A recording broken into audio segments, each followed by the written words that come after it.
The man will be your master of ceremony for the conference. Ladies and gentlemen, let us welcome Joseph Sugudu, please. Well, thank you for those who are speaking. Let's have the game on. My name is Muridi Musheni. Well, hello and good morning. My name is Joseph Sugudu, and I've had the privilege to make noise, right, for us through the session.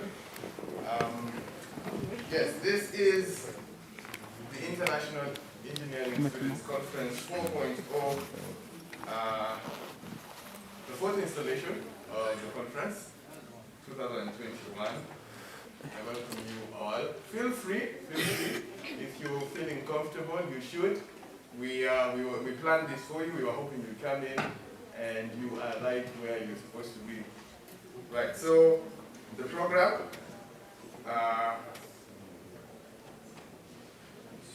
we have a couple of good times coming up. We have Ati and Jairus Mola, who will be giving us some pleasant visuals, pleasant sounds. So we should be expecting them up in a few. Are you ready for that?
And so we have the innovation and manufacturing as the primary economic drivers in Africa. We will be demystifying this topic, so if it feels like it's a little bit too much, well, that's okay, because we have men, women, ladies and gentlemen, we have people in authority who've come from various fields to just give us a peek of what it is, how it is we can operate in the new norm, how it is that innovation and manufacturing are the primary economic drivers in Africa. So we will be disassembling this topic. We will be, we will be getting, perspective. We'll be getting knowledge. We'll be having fun doing it as well. So yeah, this is pretty much what we will be discussing. It's a pretty ambitious topic, and of course, you will forgive us, but this is the International Engineering Students Conference. This is what we do. We go all out on helping us understand some of the most crucial, some of the most critical topics in the field of engineering. And so if you are an engineer, if you are an engineering student or an engineering enthusiast, we definitely mean for you to be here so that you can grab a thing or two, leave this place inspired, leave this place having a new perspective, leave this place looking at things differently. As people in our field, we usually find ourselves bloated in a lot of know-how, but it becomes difficult to try and connect between what we are gaining from our educational facilitators and what it can actually do. And it is events, conferences, and forums like this that give us the opportunity to bring that all together and have it make sense to us, so that when you wake up in the morning, you're inspired to go do what you do because you know what it translates to. It's not just some geeky, some nerdy, some technical, some theoretical things that we do, but as well it translates to people who are out to change the world, to shape the world, and to make it a better place for you, me, those who are coming after us, and even those who are with us right now. Good morning. Let's be on our feet for the prayer.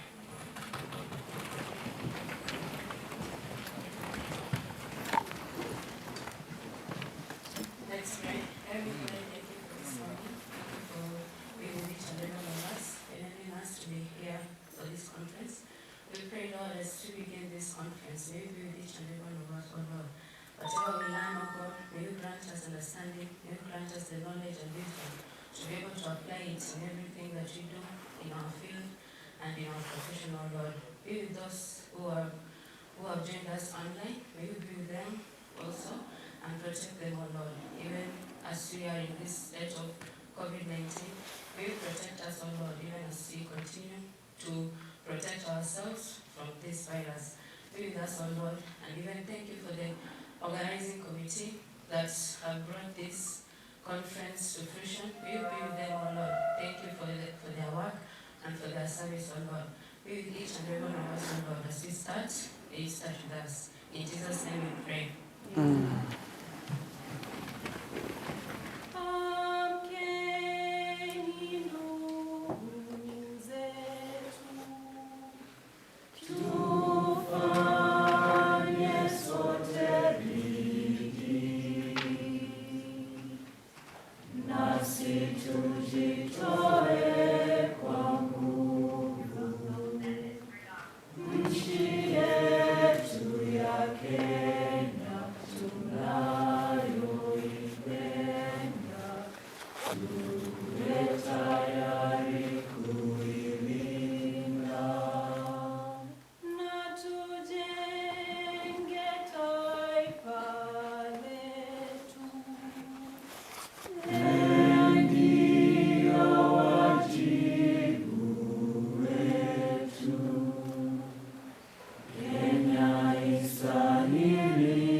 Friends. And right about now, ladies and gentlemen, I would like to introduce to you my lovely co-host. I won't be doing this alone. I've had the privilege of taking along someone else who will be, of course, ushering us into the different sessions. So if you may, Miss Grace Kamau, would you come up and meet your audience? I know it's a weird morning. I mean, yesterday it was cold, today it's like kind of warm, kind of awkward. But I'm hoping that this engineering conference will ignite something much more. So that if you came here feeling cold, you're a bit warmer. If you came here feeling warm, you're a bit hotter. I know you guys are looking very hot today. But my task is to introduce myself briefly and introduce the chair of this wonderful event. First and foremost, my name is Grace Kamau. I am a baby in engineering school, but it's alright. I do petroleum engineering and I'm in my second year. Now, before I take the presents, I'd really like to invite the chair of the International Engineering Students Conference 4.0, Mr. Quincy Mamono, please. Mr. Mamono, come on. All right, I'd like to give a disclaimer. You see, an engineering mind is a fatigue mind sometimes, and given the many activities, will allow me to read my speech, but I've come with a book. That means you'll not know when I finish. You may say, thank God you may have one page left, and then I turn another. But anyway, primarily the definition of God is he who makes anything from nothing. That of man is one who makes everything from anything. If in doubt, look around. We engineers are a great witness to that fact. Our chief guest, our mentor and patroness, our conference, Mentor Aida Nana, greetings. Leaving out the mentor part felt almost imperfect. Our distinguished guests in our midst, I salute you. Our DVC, Academic Affairs, Professor Julius Okeno, with the company of our principal, College of Architecture and Engineering, Professor Kwaru, our Dean, Professor Engineer, Ayub Gitao, members of staff present, how do you do? The engineering student, with warm regards from my heart, I salute you. Good morning all and welcome to IAC 4.0. We are gathered here today because the world gets at a precipice, no thanks to the pandemic. It even gives us a false feeling that we are too few, given the spaces in between our seats. But are we? No, we are not. Here we are, having left everything, just to introspect and ask of ourselves, what solutions can we provide? And that is what makes IAC 4.0.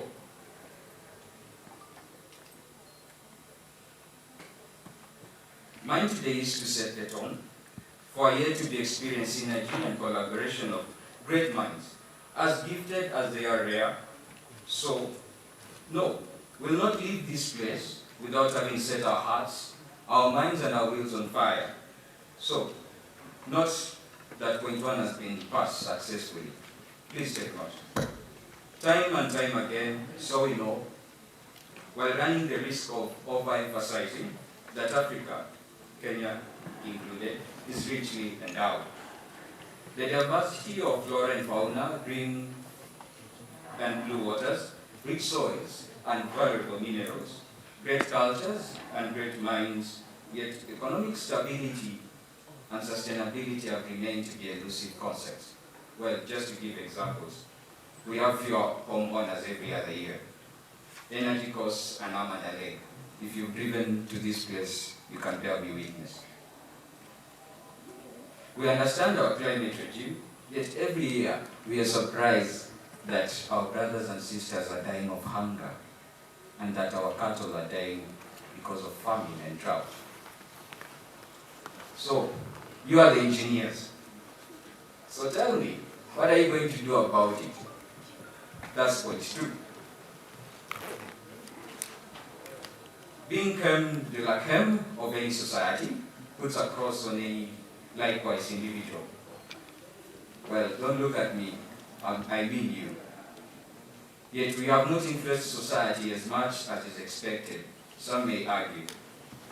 That could spark a whole debate that I hope our panelists, our DVC, our principal, and our dean may shed some light on. They would entertain and indulge in these discussions so that at the end of the day, we know what is expected of us and you can tell if you are falling short. My point, however, in this cell is that engineers, we have so much to offer and we know it.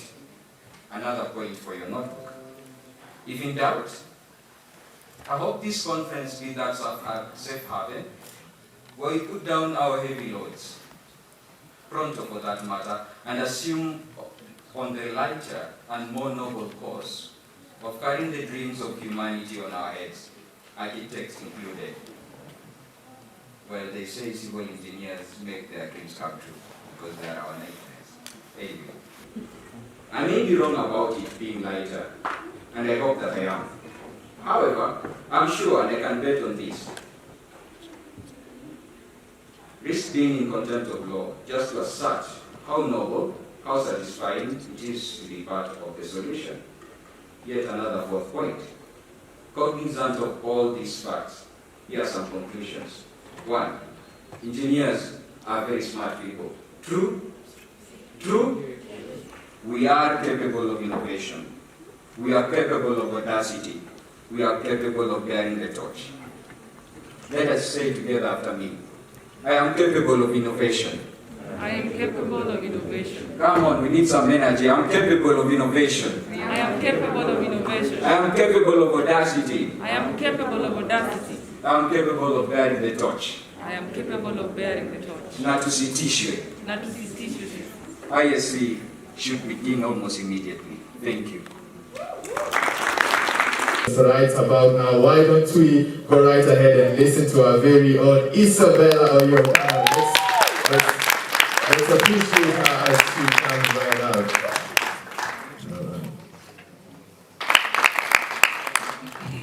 Thank you very much. To the chief guest, Meta Aida Nanga, Regional Head UNESCO Emerging Technologies, to our invited guests and very supportive sponsors over the years, the Vice Chancellor of the University of Nairobi in absentia, the Deputy Vice Chancellor Academic Affairs, the Director Corporate Affairs in absentia, the Principal Kai, the Dean of School of Engineering, the Chairman of the Department present, our lecturers, our student leaders present, and my fellow engineers. Good morning. Good morning. First and foremost, I would like to welcome you to the International Engineering Student Conference, 4th edition, with the theme Engineering in the New Norm. I know you might ask yourself, why engineering in the new norm? We will get there. So before I get to talking about what the Engineering Student Association is all about, I would like to recognize the presence of the different departments present. Where is civil and structural engineering? By show of hands. Civil and structural engineering, where are you? Aha. Where is mechanical and manufacturing engineering? Amazing. Where is biosystems engineering? Represented. Geospatial engineering? Geospatial represented. Electrical and electronics engineering? Okay, they are very enthusiastic group. I will not fail to mention the presence of non-engineering students present. Are there any non-engineering students present? Yes. Okay, represented. Okay, we are talking about the theme of engineering in the new norm, innovation and manufacturing as the primary economic drivers in Africa. These particularly call for an intermarriage between disciplines. That is why this particular conference is open to both engineering students and non-engineering students. So the Engineering Students Association is a professional body in the School of Engineering, which represents all the departments that I have mentioned. Its main aim is putting engineering students in the lead, and we do that by organizing activities that touch the lives of engineering students in all avenues. When it comes to social life, academic life, talents, community outreach, to stay in touch with our unique selves. So just to mention the activities that we do every year, we have the annual ESA dinner, which students really look up to. They shop, they do suits, we look for heels and dresses, just to look out of our comfort zone. Because we as engineers have been stereotyped to be always in jeans and t-shirts. Yes.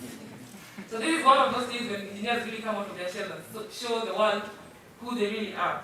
And we also have a health week, which addresses the health of students. We talk about mental health, drug use and abuse, talk about COVID-19 presently, reproductive health, and many other conversations around health that get discussed during that particular week.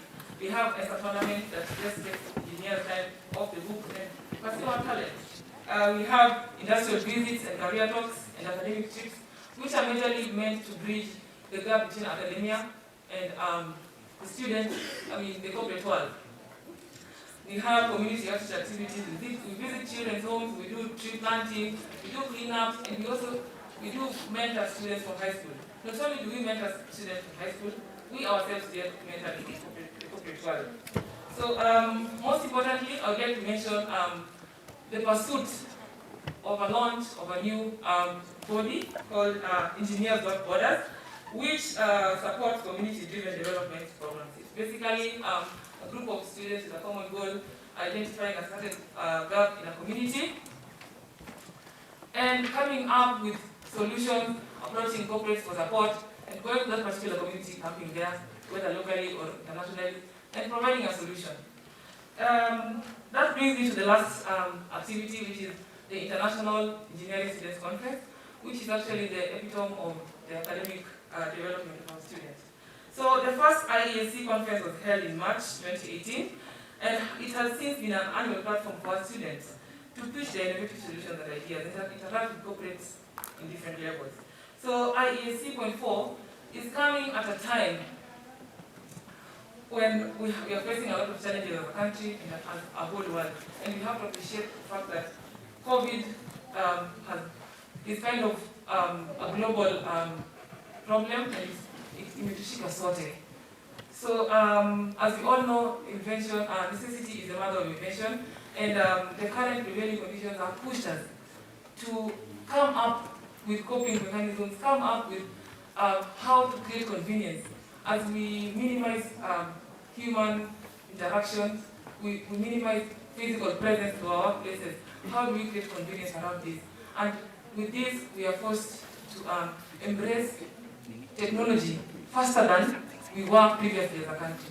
So this platform is a platform that creates a space for students to explore these avenues. So once more, I would like to welcome you to the International Engineering Students Conference. Participate fully and make sure you learn something at the end of the day. Thank you very much. So good morning once again. So our guest of honor, our DVC, principal, students, my fellow lecturers, the chairman, all protocols of staff. Now, one thing I would like to start off with is our guest of honor, DVC, our principal. We highly appreciate and we are very glad of our students who every year for the last about 5 years have been coming up with this International Engineering Students Conference.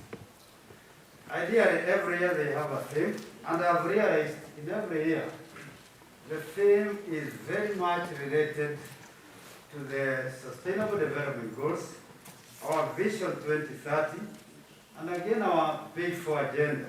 Remember our Big Four agenda: in manufacturing, food security, affordable housing, affordable healthcare, and sometimes we try to be slightly mean as engineer by saying the four agendas are engineering agenda. By talking about manufacturing, we have a lot of mechanical and civil engineering involved. Food security, we have spatial engineering, biosystems engineering involved. Affordable housing, we have civil, electrical, mechanical. Affordable healthcare, we also have biomedical engineering. Remember, we also have our kid in the block, the petroleum engineering program, who does a lot of matters manufacturing.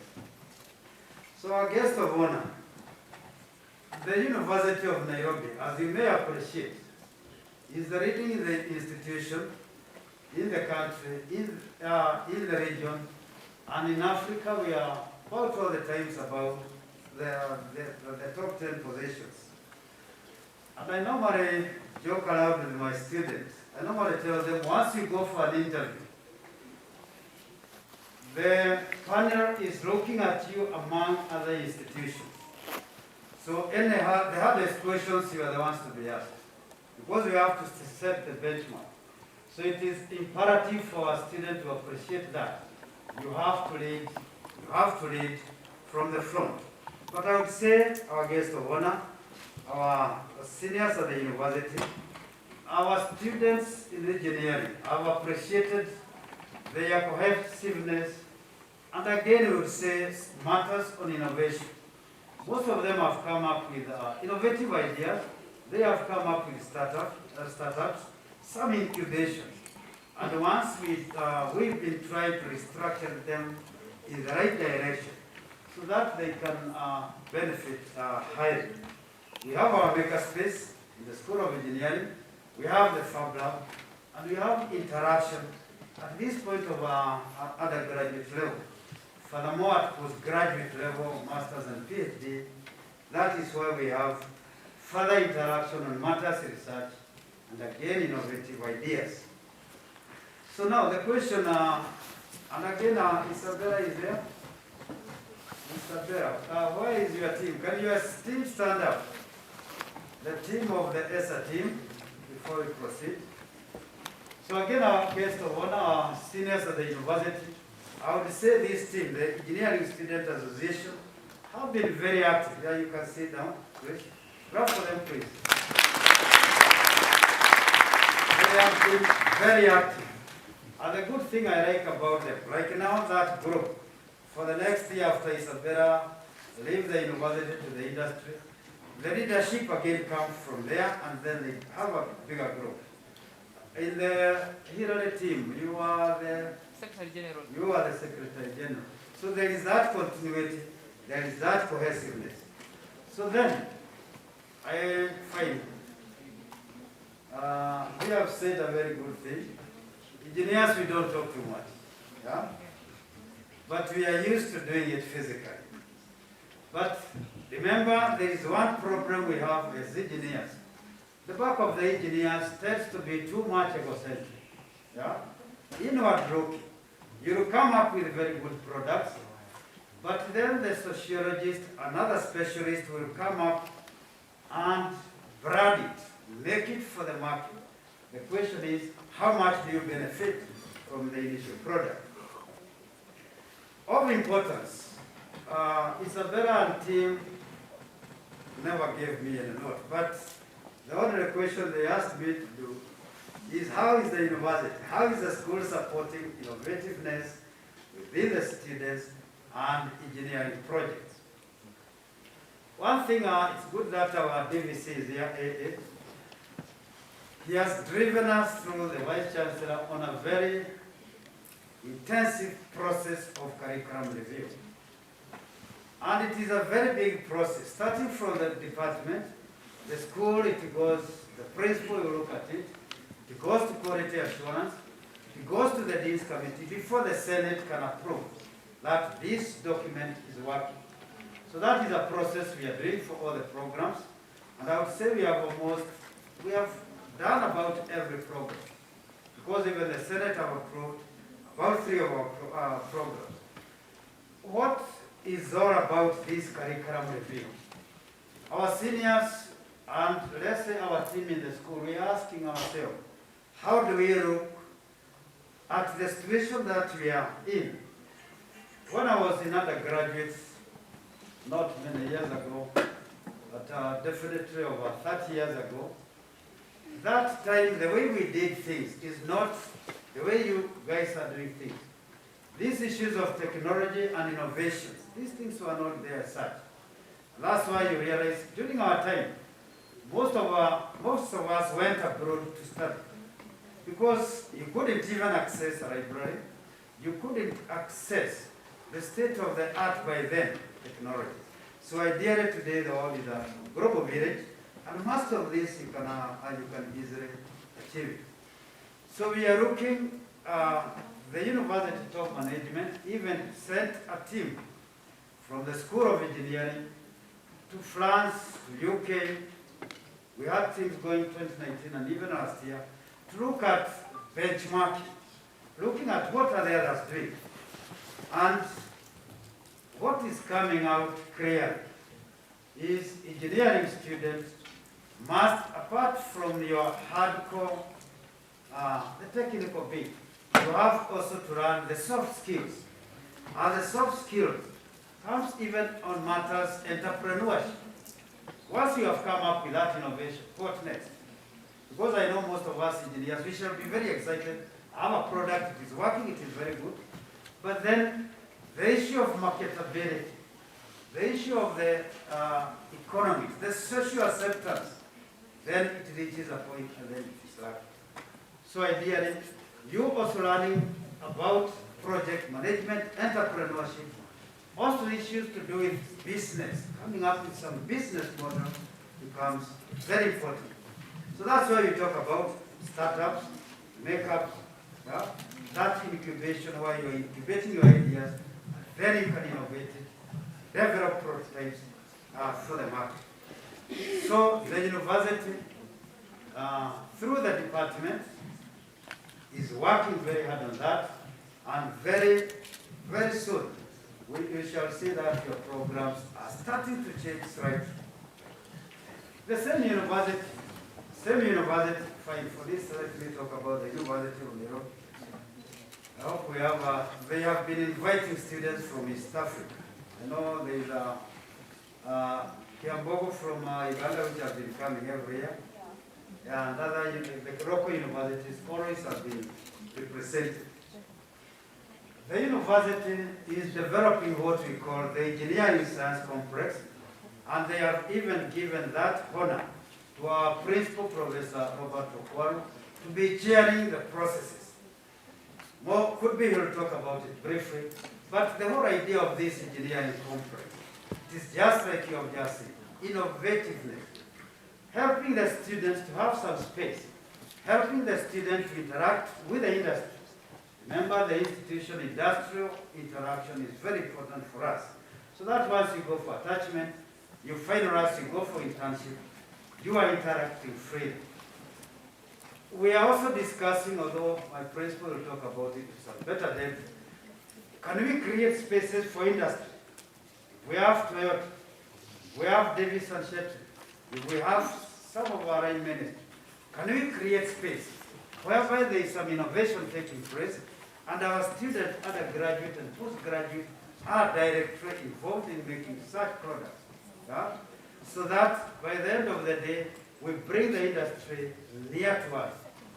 I've been saying that is one of the things which have not worked very, very smoothly for us.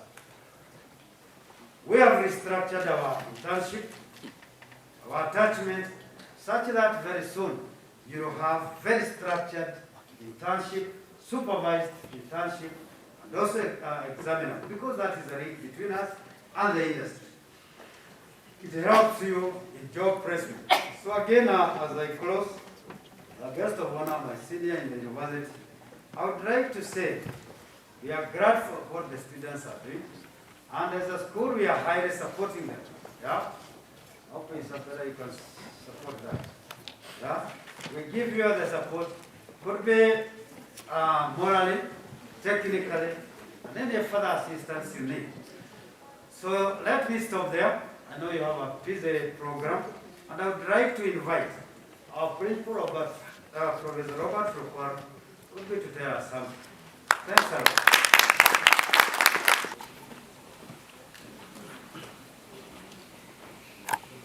Yes, good morning. Good morning. Guest of honor, Ganga, BBC, Academic Affairs, Professor Wet, Professor Lindu, and the chairs of the different departments of School of Engineering.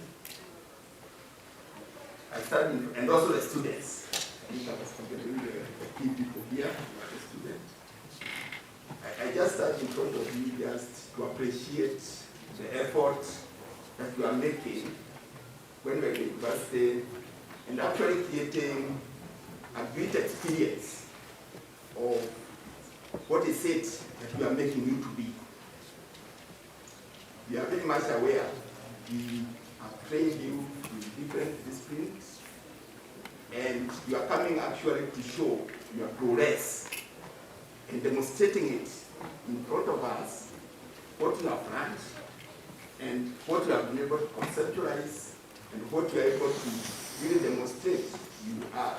That's how we should see this conference. That you're actually hitting a reflection of what you have made you be. The next thing I want to say is that in the College of Architecture and Engineering, we are very supportive. And this is can be witnessed by your leaders. When they come to my office, I support all the activities that actually will really expose the students to their lives in the university, to the outreach activities that shows what the university is doing.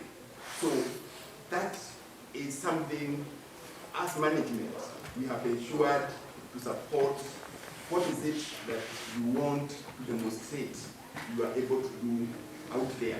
And all your programs, as you know, we support all of them. The next thing I want to mention is that this conference that we are doing is of great importance, not just here, but also marketing the university. As you said, you are online, you're in public media, and all that. Do these activities, actually it's what attracts other students to feel this is the place they need to be in this university. So don't look at it that it is just a small group of students in engineering who are doing it. Look at it as the ripple effect it will have, not just local or national, but also over the world. This is a university that we didn't know what we are doing, and we are able to mount such conference and demonstrate who we are. Then the other thing I want just to mention is to do with the life of the students as you go through the training. We know that the format of the university is actually 3 activities. The teaching that we are doing. The other one is research. The other one is outreach. What we are doing is really tying all these together. It is tying the issue of what you have been taught, what you are demonstrating out there for outreach to the communities, and also the researches that you are going to demonstrate during your presentation here. So we have really to look at this, whatever you are doing is embracing the core values of the university. It does not only do that, it also demonstrates that you are linkage to the industry, because the people who supported you are from the industry. So even what you are doing here really shows that you have support from the industry, which I think is a very good thing, because after you finish your school, that's the people that you actually join. So that this conference seems to really to try to bring together a synthesis of research, academia, and the industry. So we have to look at it as really a model that really tries to communicate the 3 items together. I think the other thing that I just wanted to mention, you have given me 3 questions, but I don't want to go to the details since you do not give me the direction of these questions. The first one is, how does COVID-19 academics how does COVID-19 pandemics has affected the engineering field, and how we can overcome these hurdles? I think that was alluded by your chair, and basically this has offered opportunity for discovery of man. We know that in our lives, we are confronted by many challenges, and every time we put ways and means to solve them. And the university is teaching you that, ways and means to solve this problem. And the students of engineering, I think this is an opportunity for you to work with the other professionals in other areas and create the hardware to solve our problems. You know that the other time you have come up with a penetrator, and you have come up with many other innovations that can actually assist in solving the problem that you have. This conflict is not going anywhere. Even if we are able to control it, it will be part of our life. It is a disease. So I think as students of engineering, the only way that we can assist this society is to work with other professions who are actually trying to look for solutions of how do we live with this disease. If it's issue of how to create a high level of hygiene, if it's issue of how to do treatment, the equipment for treatment, and so on, we are actually part and parcel of that solution. Then the next thing is the importance of the theme of the conference in the developing countries. I think when it comes to issues of the theme, which is engineering in the new norm, innovation and manufacturing of primary economic as a primary economic drivers of Africa. We know that for any country to develop, industrialization is part and parcel of its movement. And manufacturing and the process you are going through are aiding you to be part of industrialization. And as my colleague said, the big four, which is where we have issues in our development, which is about issues to do with agriculture, health, affordable housing, and so on.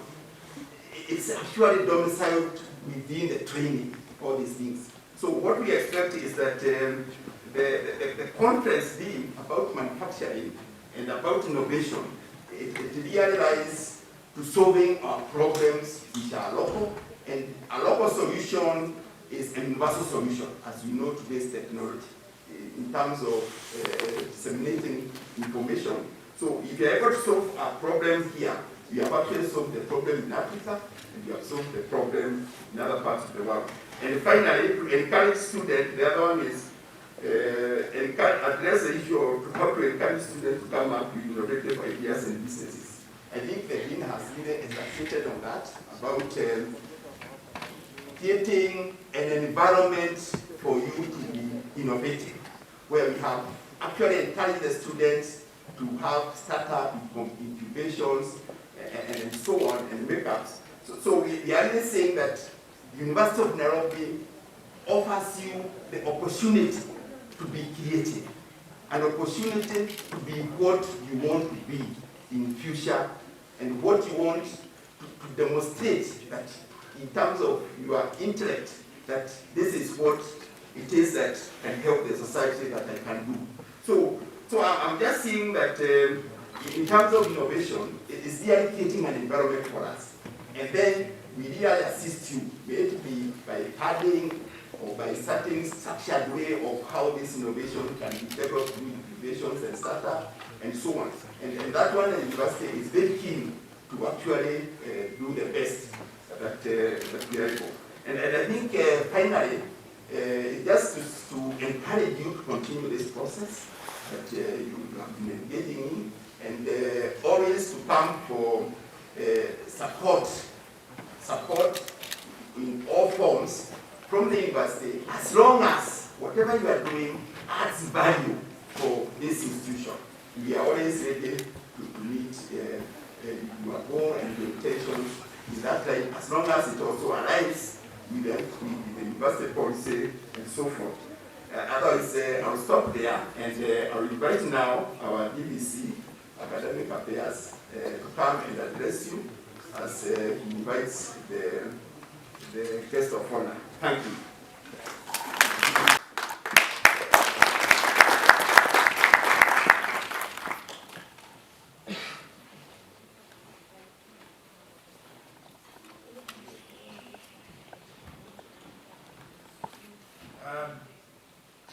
Madam Guest of Honor, Madam the Principal, Robert Barrow, the Dean, Professor Tao, members of the staff, the officials of the Engineering Association,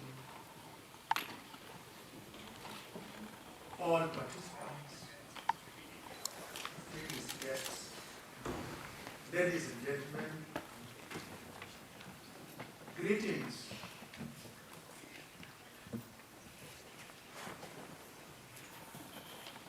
I'm excited, and for good reason. This is the second time I am talking to this team.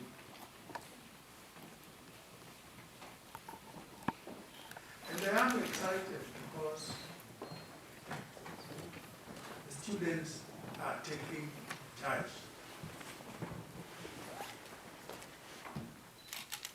One of the attributes of a world-class university is a high concentration of talent. And this is a forum for demonstration of talent. Organized by students, for students.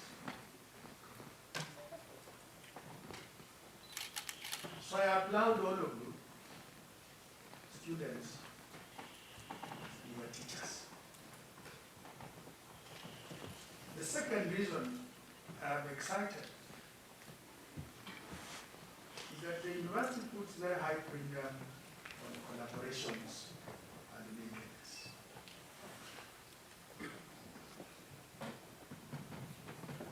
It's evident here.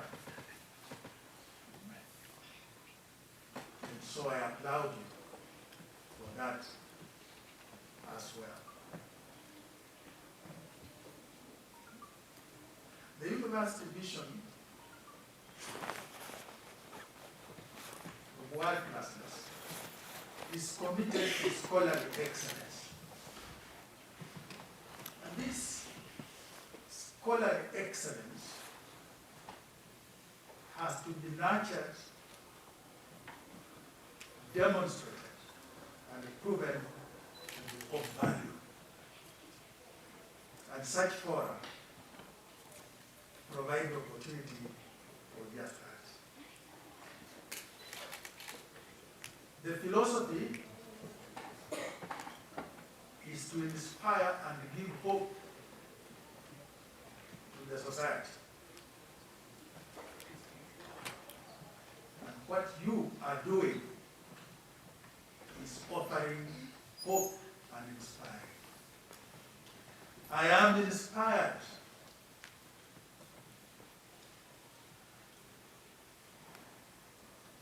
that students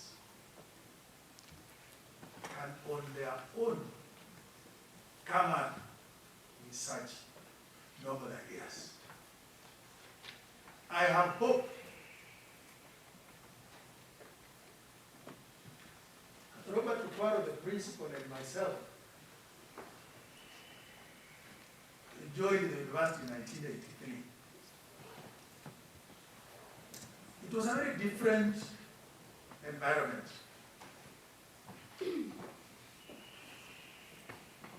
We have brought some evidence that we seized the opportunities that were offered to us as students. We exploited our strength, and we have achieved some level in our different professions. For example, Tawa as an engineer, Okwara as an architect, and Ogengo as a human artist. So we have hope now that another 37, 35 years from now, there are people here who are going to be principals, people who are going to be deans, who are going to be DVCs, but nonetheless who are going to be successful professionals in their own rights. And so, I invite you to clap for ourselves.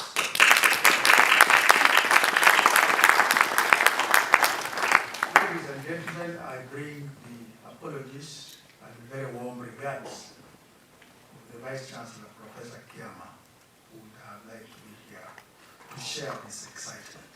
It is engagement, a very great assignment, and he has asked me to represent him.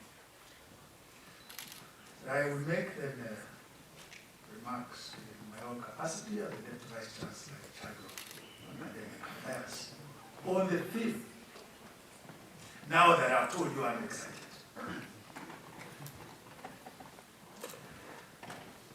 the entry point for the engineer is all levels. Think about the control and prevention, the spread of COVID, and pick just 3 things: hand washing and sanitizing. The equipment, the instruments that are used, that can be used, is engineering.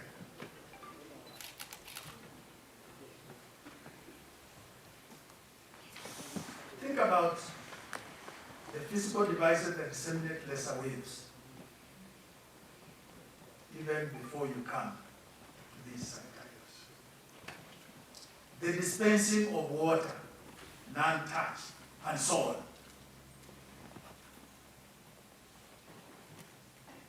Think about the second one, the masks. It's engineering that goes into the designs of those things. Think about keeping physical distance during travel. You are traveling by road, you are traveling by rail, you are traveling by air, you are traveling by water, you are sitting, you are walking. The designs are engineering matters. And they call for innovativeness. Move to the next stage, the treatment.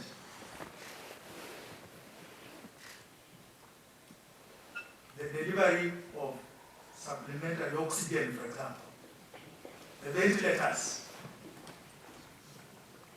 The beds on which these patients lie. How the medical staff reach patients. I am often reminded that engineers go to the design of the human being as created by God. So, for example, the working tool, the hand, at the end of a freely mobile base with foldable members, and how that can be applied in the design of treatment of COVID. That's your work. That's your opportunity to learn. Think about the complications of COVID. Some people are paralyzed. So how about the devices in rehabilitation?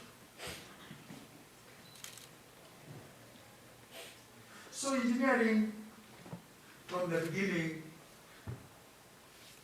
engineering to the end. And how about those who don't survive? And how they are managed? Engineering, the lowering devices, the caskets that must be up, and so on. The list is endless. This calls for adaptability, and this calls for innovativeness. You can adopt and adapt, modify, you can innovate. The young minds, the youthfulness that we see here, you have more nerve cells in your brain. They begin to die off, and the rate of renewal is lower as you age, especially beyond 40. So when you are your age, you have almost unlimited capacity to adapt, to adopt technology, and innovate. You are the ones with the highest capacity. Not to think outside the box, but to think without the box. Indeed, if any one of you starts thinking, oh, I am so diverse, the sky is the only limit, I dare caution you, those who think the sky is the limit have no imagination. For surely there must be something beyond the sky. There must be something beyond the horizon. The three-dimensional approach, the multidisciplinarity, the interdisciplinarity, as you actually mentioned, that you now have engineers and you have non-engineers. Okay. And provided you are in motion, you will reach your destination. It's only a matter of when. So ask yourself, where am I going? Ask not what can be done, what should be done for you. Rather, what can I do to contribute? Make a commitment to move towards a target and strengthen the commitment to keep moving one step at a time, a step every day, until you reach your destination. I thank you. It is now my singular honor and pleasure to invite the chief guest on this occasion, Madam Ida. I would request all of us to be upstanding as she comes up. Let's clap for her.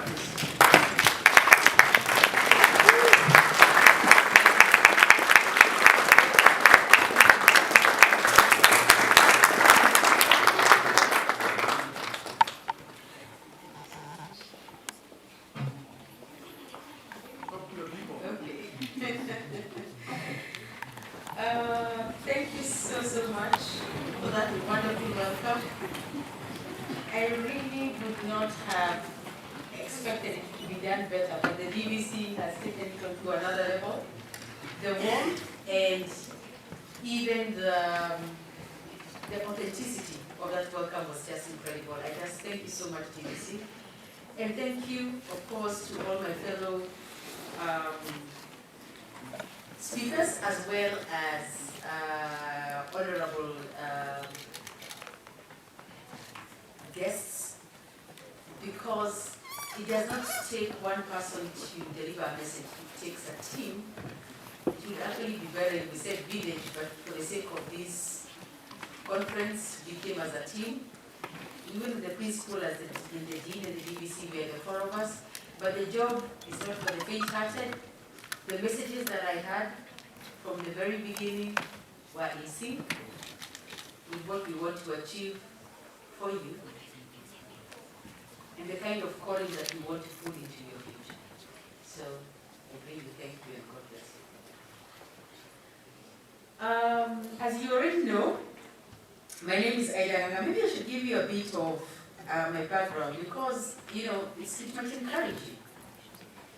And just to make it easier for me to be heard, there's a long journey that goes into the making of a leader, and some of you might be seeking for the easy way out, or you might be getting disappointed or getting pulled back by the things that are going on around you in the environment. But we want to encourage you that it is such a long journey to get to where we are, that sometimes if you don't have the motivation and the inspiration from the very beginning, it will be very tough. Okay? So that's why we are here. When you see us here sharing some of the things that we've gone through, by the grace of God, of course, but more so also by our own seeking for that kind and level of engagement. So as you all know, I'm the founder of the award-winning Regional Consortium of Experts for Development. We use technology and engineering as an enabler for achieving the SDGs. Before I joined the international organization, the boards I'm sitting on right now, I was already an innovator. And that's what I'm saying. You cannot wait for someone to make you someone. You are already someone. Do you understand what I'm saying?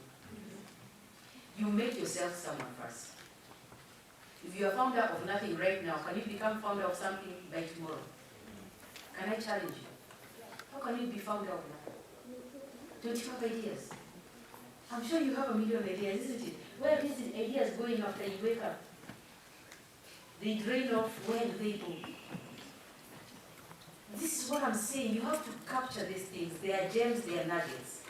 But most of us, we waste our energy. It's like it's draining. It's draining somewhere. And when it falls and it drains, it's wasted. Do you understand what I'm saying?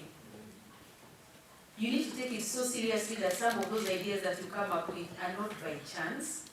You need to take them seriously enough to note them down, even if it was part of a dream. I sleep with a notebook next to my bed. My first mentor told me that a long time ago. I think I was 28. I was one of the youngest trainers, I think, for Dale Carnegie. And I was scared that I was an imposter. And then the CEO just looked at me and said, do you think you're here by chance? Those ideas that you get in the middle of the night, he told me, put them down in a notebook. Tomorrow the words you will deliver, you will know you are not an imposter. Do you understand? Yeah. It means you have to use your calling, your own personal call. Not necessarily to be like someone else. You need to use your uniqueness. Those things that are coming to you, put them down. Talk about them to others. The other things that you're doing every day, I know most of you are trying to be like other people, isn't it? You're probably watching what other people are doing on YouTube or on Google, and then you try and be like them. You try and even practice speaking like them. Or maybe you put down their words and you repeat them many times. Now, it's fine to repeat them to yourself to learn something. But what if you need to deliver a message, it will have to be an authentic message. If it can be shaped by mentors. It can be shaped by your leaders here. Isn't it? Your leaders are here, they are shaping you. But you will have to find your own unique voice from that. Are we together? So as I was saying that right now I sit on a number of steering committees as the regional representative Anglophone countries at UNESCO Emerging Technologies, which is based in Bordeaux, France. As Global President for Startup Innovation at the Global Council for the Promotion of International Trade, on the boards of the International Center for Enterprise Development, and on the Globe Chamber of Commerce and Industry. I really cannot probably exhaust all the engagements that we do because I'm also on the advisory committees for the International Telecommunication Union. Telecommunications engineers, kindly, you better start talking to me now.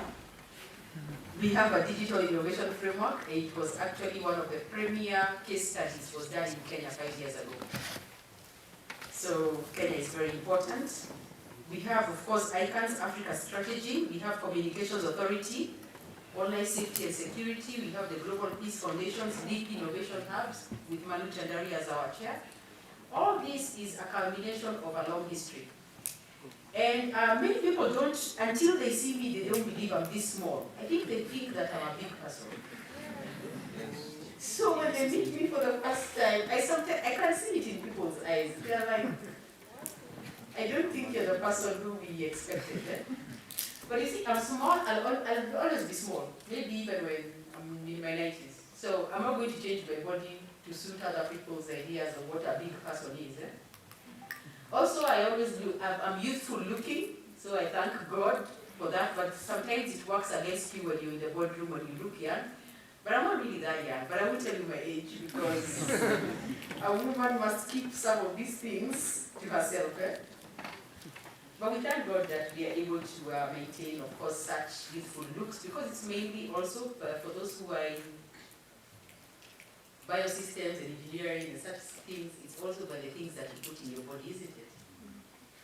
That is what will come out at the end of the day, or is going to be seen by others. So let's be careful about that. Let's go back to what we were saying about what we're putting into our minds. When you're talking about innovation, remember that engineering has changed. I mentioned that we have done large projects, including with the African Union. We have done projects that have spanned Senegal, Botswana, South Africa, Rwanda, Ethiopia. And we have done them as mainly, yes, we have, and it's an African regional consortium of experts. But many of us are actually Kenyan. And that consortium was begun by Kenyans. We began when we were in South Africa, we were working for other organizations, and we asked ourselves, can we get these projects? Instead of them going through the larger organizations, we are the experts who are already delivering, isn't it? Why don't we come together as the experts? We were very young. I think I was 30 then, many years ago. Because right now we are on the 50 age. But again, I will not talk about this. I don't want someone to put me in another category. A woman always likes to be youthful. But back then we asked ourselves, if we are the people who are delivering the projects, if we came together as a consortium and we pitched for the projects, would it be get it? So that is the first time that we engaged and we got huge contracts. You wouldn't believe if you believe in yourself. It's so funny. So funny just by saying we can do it, how we changed our destinies. This is what I want you to start by doing, and this is what your leaders are telling you here today. It's this thing that's stopping you, it's in your mind, it's a very small thing.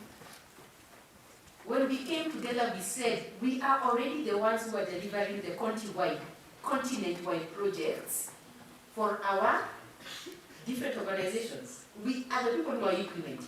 It doesn't matter whether we are 30 or 40, isn't it? But we are the implementers. We are actually the lead project, with the project leaders. So if someone should ask you, if you're already the project leader, why can't you be the project leader at a larger scale? Do you understand what I mean? Isabel, you're already the project leader here. What is stopping you from being the project leader for a global program, a global conference for engineering, not only students, but students and professionals? What's stopping you? You have already done it once. You can do it again. It's so simple. When we took that leap of faith, many people fought against us, especially the large established organizations. I will not name them. You will meet them when you're out, isn't it? But if you decide to come together as a team and you put yourselves forward as in these are the projects we have already accomplished, who can say no? That's what we did. We won the largest contracts in Africa at that time, and we were still very young, and people thought we were green.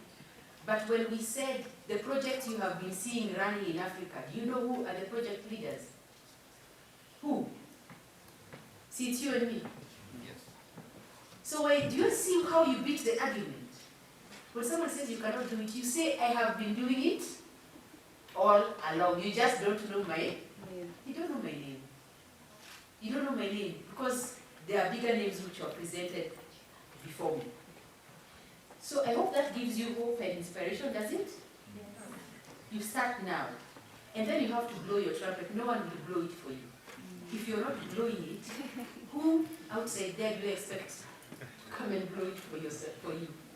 Your leaders here are supporting you because you are here at the university. I heard what the DVC and the principal and the dean said. My heart was sorry. I said, you guys are so lucky. Because in the real world, it's not like that. I don't have a DVC. I don't have a dean and principal having my back. I fight for myself. Do you understand? Every day is a new day. Sometimes I lose.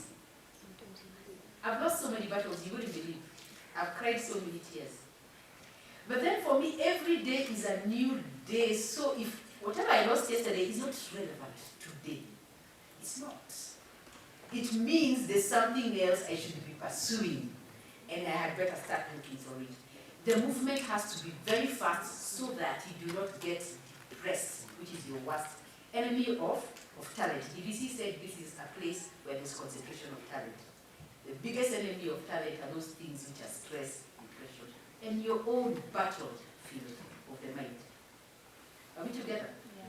That is the place where the battle is. And it's psychological.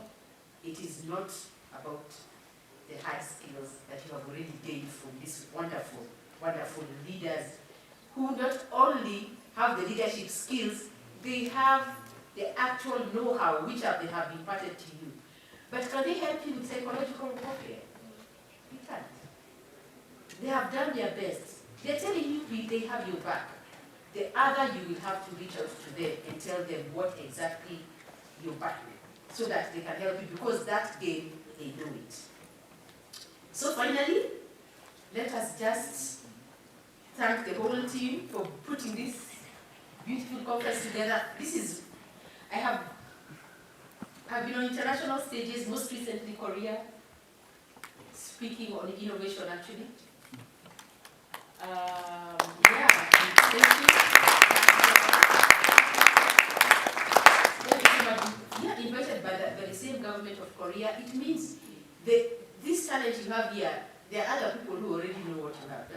So if you don't know it, you had better start engaging with the people who know the value of not only your innovative ways, but of things you have not seen in yourself. Do you understand? People will call you. Yes, I've also spoken at France. I've spoken, of course, UNESCO headquarters was on the keynote speaker on artificial intelligence. This was before I even started working with UNESCO. So all these places you're being invited is where the opportunities are. So kindly take them up. Don't say that you're not able to speak. Please just say, send me there. I'm sure I will come up with something. Are we okay? Yes. Everywhere, go and speak. The DVC, you saw the way he was speaking here. Years of experience, yet he's still authentic. You need to be like that. Because if you lose your authenticity, you lose your voice, you lose your faith. And I will close on that so that you do not take your favor for granted. Thank you and God bless.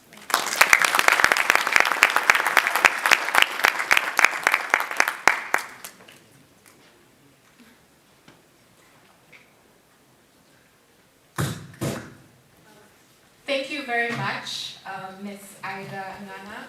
And find out, what have you had? Well, we have Ravina Bakiravi. What have you had so far? Hello everyone, my name is Ravina Bakiravi.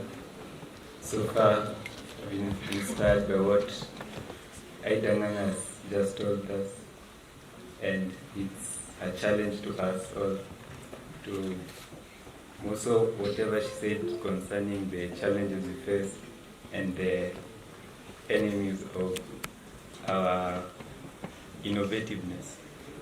So it's a challenge and an encouragement for us to always keep striving each and every day, striving hard, not considering whatever failures we may have had, and also not over rejoicing in the past success, but always looking forward to new innovation and keeping ourselves relevant in the problems that we need to solve every day. To ensure that you are getting the right engineering education, the right engineering training, and that you are transition to professional registration at the right time. The board, that is the Engineers Board of Kenya, is working hard to ensure that the graduate engineers internship program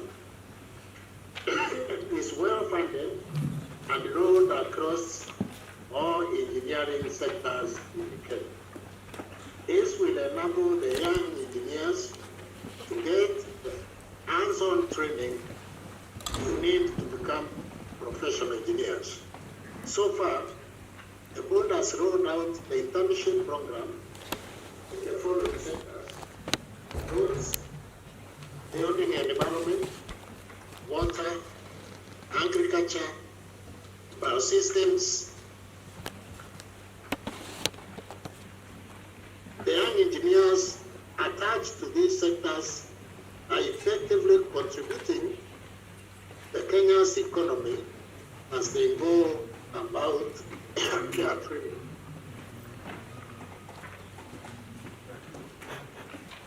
Ladies and gentlemen, on the global platform, Africa has positioned itself to increase its contribution on systems that promote science, technology, and innovation.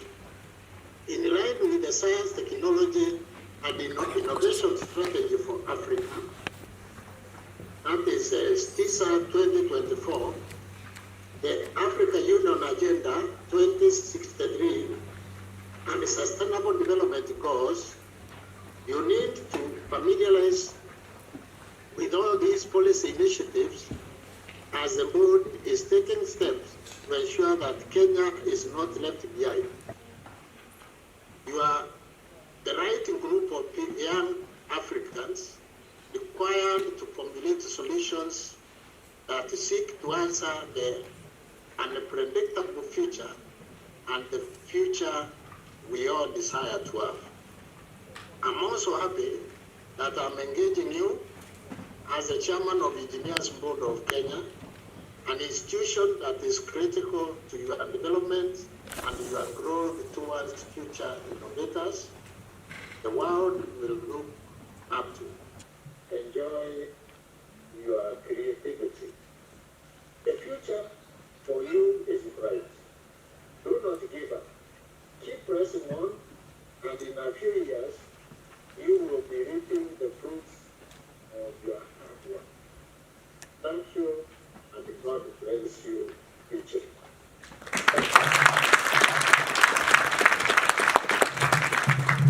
All right, thank you so much, Engineer Erastus K.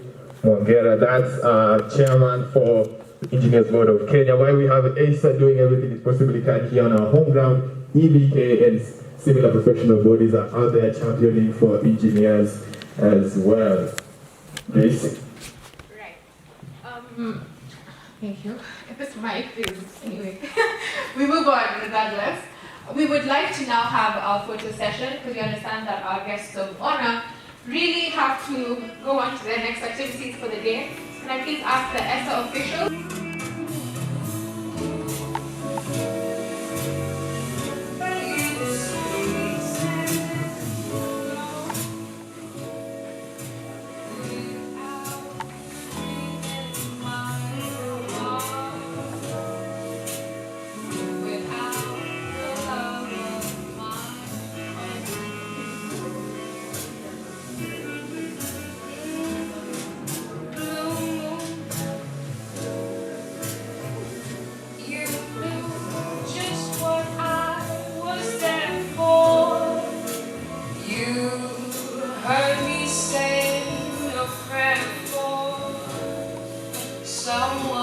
Something I really could care for,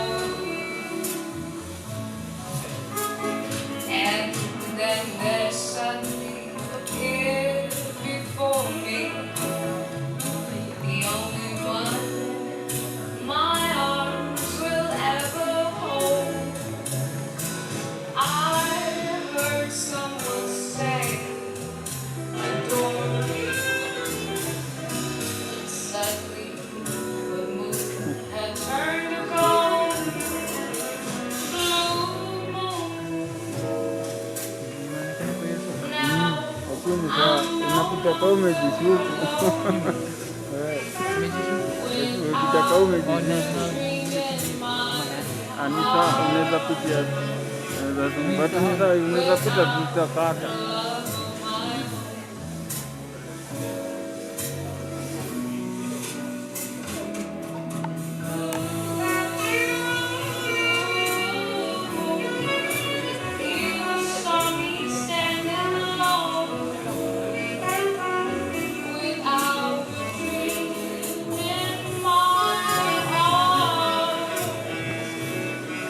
Out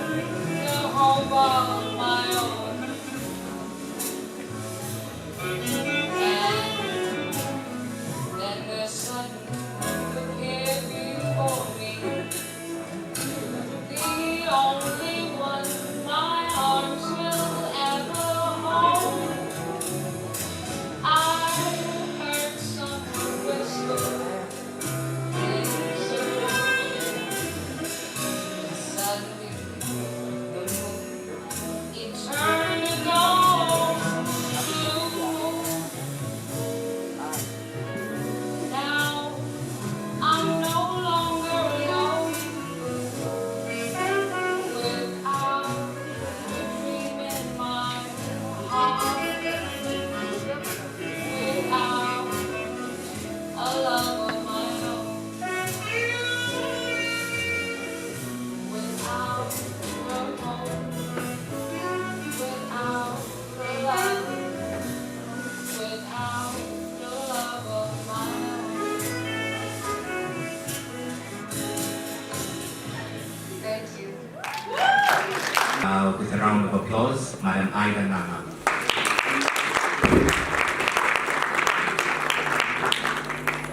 Close on her heels is the Chief Data Officer of ABSA, Mr. Hasnel Kirungi.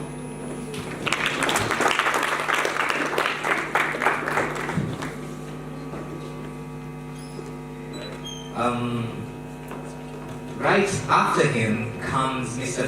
Fidel Makatia, who is the UN Person of the Year 2020.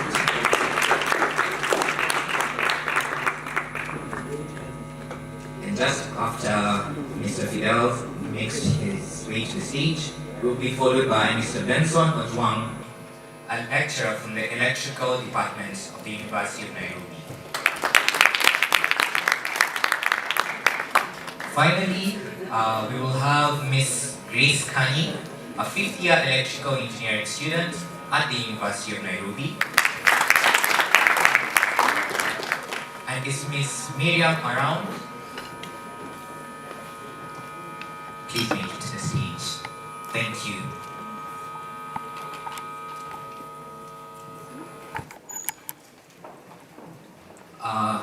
Just before we get into this, I would like to call to mind what has been reiterated before by previous speakers before me, the importance of following the strict COVID-19 rules. Please maintain personal distance, a 1.5 meter personal distance between you and the next person, and also please mask up. Thank you. So I think we will go right into it. I will let the panelists from my right all the way to my extreme left introduce themselves and just tell you what they do and in what sector they are in. Okay, great. Thank you so much, Mr. Kaunga. I'm Grace Kai. I am not new to this conference. I have been part of this conference since the beginning, since we started in 2018. So I have been part of the committee. So it's such an honor to be part of the panel on this side of the world this time. So thank you so much to the committee for having me here. Thank you. Good morning, everyone. My name is Miriam Wanjiku Maura. I am a fifth year pursuing a degree in electrical and electronics engineering. I am one person who is very passionate about empathy-driven innovation. That is, if there is a problem that the community is experiencing, I have to just be part of the solution. So I'm so honored to be part of this panel discussion on technological innovation towards responsible consumption and production. So thank you so much. Okay, hello everyone. I think you already know who I am and what I do. I'm Ida Ganga, and I'm the founder of the Regional Consortium of Experts for Development, as well as the regional head for Anglophone countries for UNESCO Emerging Technologies, amongst many other titles. But the most important is we are pushing for innovation. We are also pushing for you to gain skills in emerging technologies in order for you to be competitive. So we need you to upgrade your skills in artificial intelligence, Internet of Things, data science, all those areas which are going to make you a cut ahead of the others. Good afternoon. My name is Hatmel Ndungi. I'm the Chief Data Officer at ABSA Bank, Kenya PLC. I think most of you are wondering what a Chief Data Officer does. But basically, I look after the data space, data and analytics. I have a team of 40 people cutting across artificial intelligence, as we spoke about data science, data analytics, data engineering, data governance, model analytics. So most of the concepts and facets of data. I am trained as an electrical and electronics engineer, but I found my way into banking. So I'm happy to share my expertise as well as my experience in how you can find your way to a liking or a career path that can make use of your skills in engineering. I also sit in multiple boards, so a Data Practitioners Association of Kenya, a Global Business of Data Board, as well as AICE, which stands for AI Center of Excellence. I'm also an advisory board member. Nice to be here, thanks.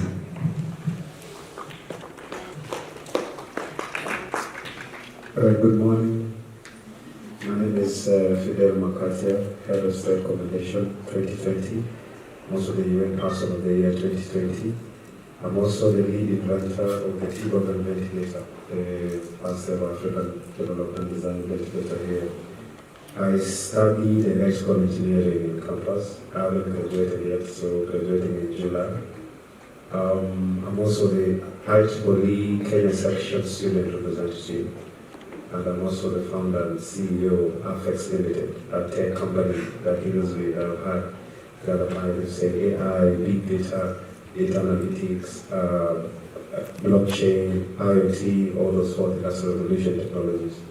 Thank you. Nice to be here.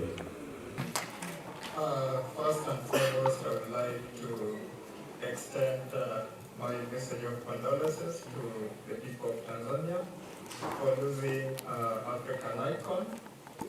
May the soul of your Magufuli rest in peace. Second, I would like also to extend my success messages to all the students who are going to start their KCSE exams tomorrow. Let them pass when they do what it entails for that person. My name is Benson Ojuan. Actually, currently I'm a tutorial fellow in the Department of Electrical and Information Engineering here at the University of Nairobi. Besides, I'm also a registered graduate engineer, actually electrical engineer by Engineers Board of Kenya. I'm also licensed electrician by EPRA, Energy and Petroleum Regulatory Authority. Also, I'm here actually to try share with you what we have there in the field. In relation to what we have here in the university, and how can we now impact, have the students who can be very creative and innovate. Because now we know there is emerging technology which is actually emerging very fast, more than as we expect. So I feel welcome here. Thank you. Thank you so much. Let's give him a round of applause, please. Thank you so much, our able panelists. And let's just get right into it. I'd like to begin with a quote by the current President of the Republic of South Africa, His Excellency Cyril Ramaphosa. During his World Economic Forum speech 2021, he said, "Our task, therefore, is not to restore the world to where it was when the pandemic struck, but it is to forge a new path and a new design." And I feel like this is an important precursor to this conversation because COVID has brought about a lot of change, both positive and negative, in the international space, be it technological innovation, be it responsible consumption and responsible production. So I think the most prudent person to kick us off with this conversation would be Ms. Ida. And to Ms. Ida, I'd like to pose a question. What innovation possibilities do you think the COVID-19 pandemic has brought about? to the innovation space? Okay, first of all, thank you so much for that great question. You know, as you're talking about it right now, innovators are already coming up with solutions for the COVID situation that happened. And I'm not saying that they're doing it now. Actually, it happened last year. And one of the programs which I was part for as the judge was the Africa Telecommunications Union.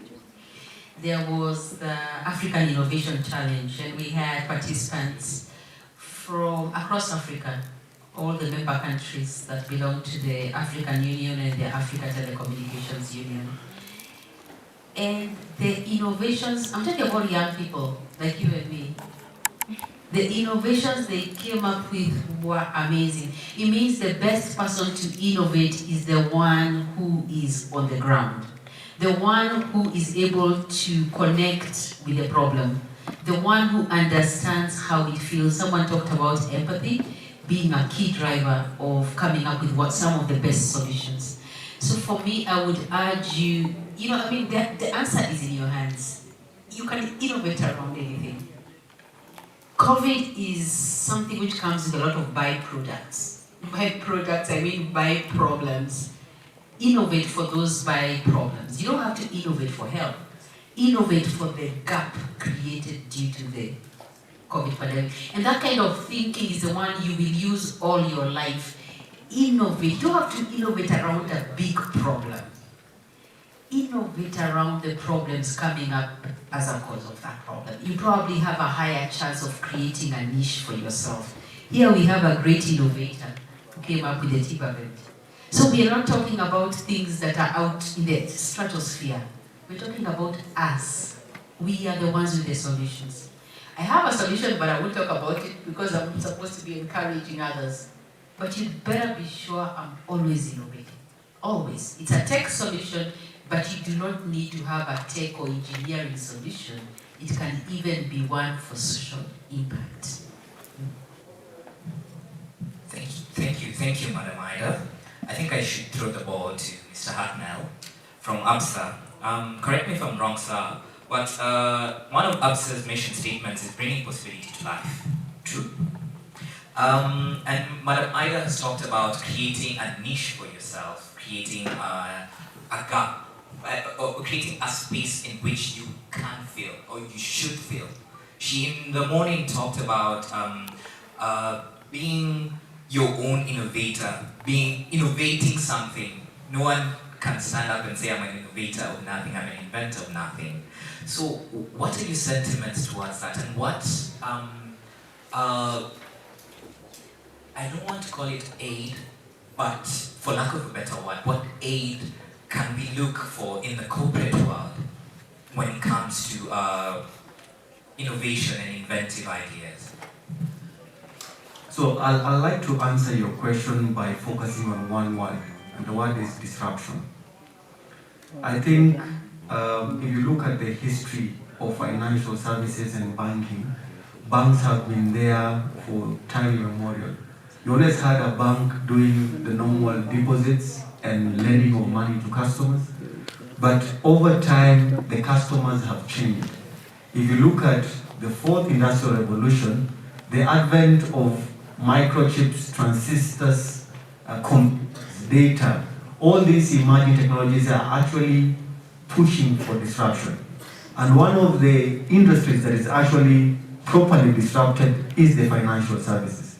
So the history here is that banks have realized that they cannot survive without embracing innovation. And the only way you can actually ensure that you transform as a financial institution is actually being able to tap into ecosystems that have the innovators. And this is one of them. So if you're looking at the support, as you call it, aid, then the first thing that banks and corporates can do is give you the opportunity to solve their problems. And this is happening. I can tell you, maybe at not this scale, but if you look at COVID, you have actually seen that banks have been forced to actually adapt new technologies very quickly. You now hear of mobile banking, video banking. You're hearing of digital inclusion, financial inclusion. All these are concepts and technologies that are being driven by disruption. So how do you play a part as an engineer in this hall today? Then the first thing you have to do is create a solution to a problem. And there are multiple. We don't want to still run activities of deposits and withdrawals of customer funds, but we also want to play in the financial services technology industry. So the fintech industry is a buzzword, and all of you are the drivers to this. Just to share a bit of history about myself, I started consulting when I was a first year. And I actually made money when I was a second year. And I traveled out of the country that point. So, as I tell people, you only fold your way, and as you blow your trumpet, by two things. Number one, either by having the skills or having a godfather or godmother. But the skills will work. Tried and tested, as long as you can ensure that you know your stuff. You can actually showcase to people, and people will embrace technology, innovation, new ways of doing business. And just a fun fact, I'm the only chief data officer in East and Central Africa. The others are in South Africa. So maybe most of you have not interacted with me, but started with the same thing, starting to understand your technology development. I used to write code and program. I wrote it for the government of Rwanda when I was just the first year, second year. So you can actually keep on doing that to a point whereby now people recognize your work. And at a level whereby you are able to give a strategy. I've written strategies for two top banks within the financial services industry. And it's all driven by innovation, thinking differently, being able to tap into emerging technologies, and ensuring that you are able to bring out the best of your Math 1, your Fourier transform, your Laplace transform, all those things you're going to use them. So make sure you cram them. Brilliant sentiments. But one thing has stood out for me from Hartnell's comment is skill, the honing of skill. Yearly, and I'll speak just for the University of Nairobi, we have scores of graduates leaving this school. But the amount of students that are absorbed to the market, the job market, are not even a quarter of what is released from school. So my question to you, Mwalimu, is it that skills are not being taught, or people are refusing to learn skill? Because actually, one of the reasons that employers give is that the young people are not skilled enough. So what happens between the 6, 5, 4 years that people spend in school, spend money to gain? Where do these skills that they hope to gain, where do they go to? Thank you for that question. First and foremost, we need to know that in the industry, most of the employers, they take our students like half-baked students, which is very, very wrong. What is the problem that is there? There is a big gap between academia and industry. So we need to find a way in which we can narrow this gap. When you go to some universities, for instance, you'll get that when we have a unit, a course unit, there is academic lecturer and there is a lecturer from the industry. So we are trying to narrow that gap between the academia and the industry. So we have also some programs like internship programs that are taking place from time to time. Students go outside there, they do projects, the intern, the exchange programs are there. So that you get students going to the industry, they participate in projects. So by the time they come out of the university, they are able to acquire the skills required by the industry. But this is just a question to the industry. Stop telling our students that we need 5 years experience for us to employ you. Please take them and impart these skills in them, because training them will be so easy because they have acquired the larger part of the knowledge that you need to be used in that industry. So let's now bring this conversation a bit closer home. Madam Miriam, SPG 11 talks about sustainable cities and communities, examples of which can be cited as the management of domestic and commercial waste, such as what is happening in Massachusetts, in the US. So my question is, we have so much untapped potential, so much untapped capital in our economies. How can we harness this capital for the realization of SDG?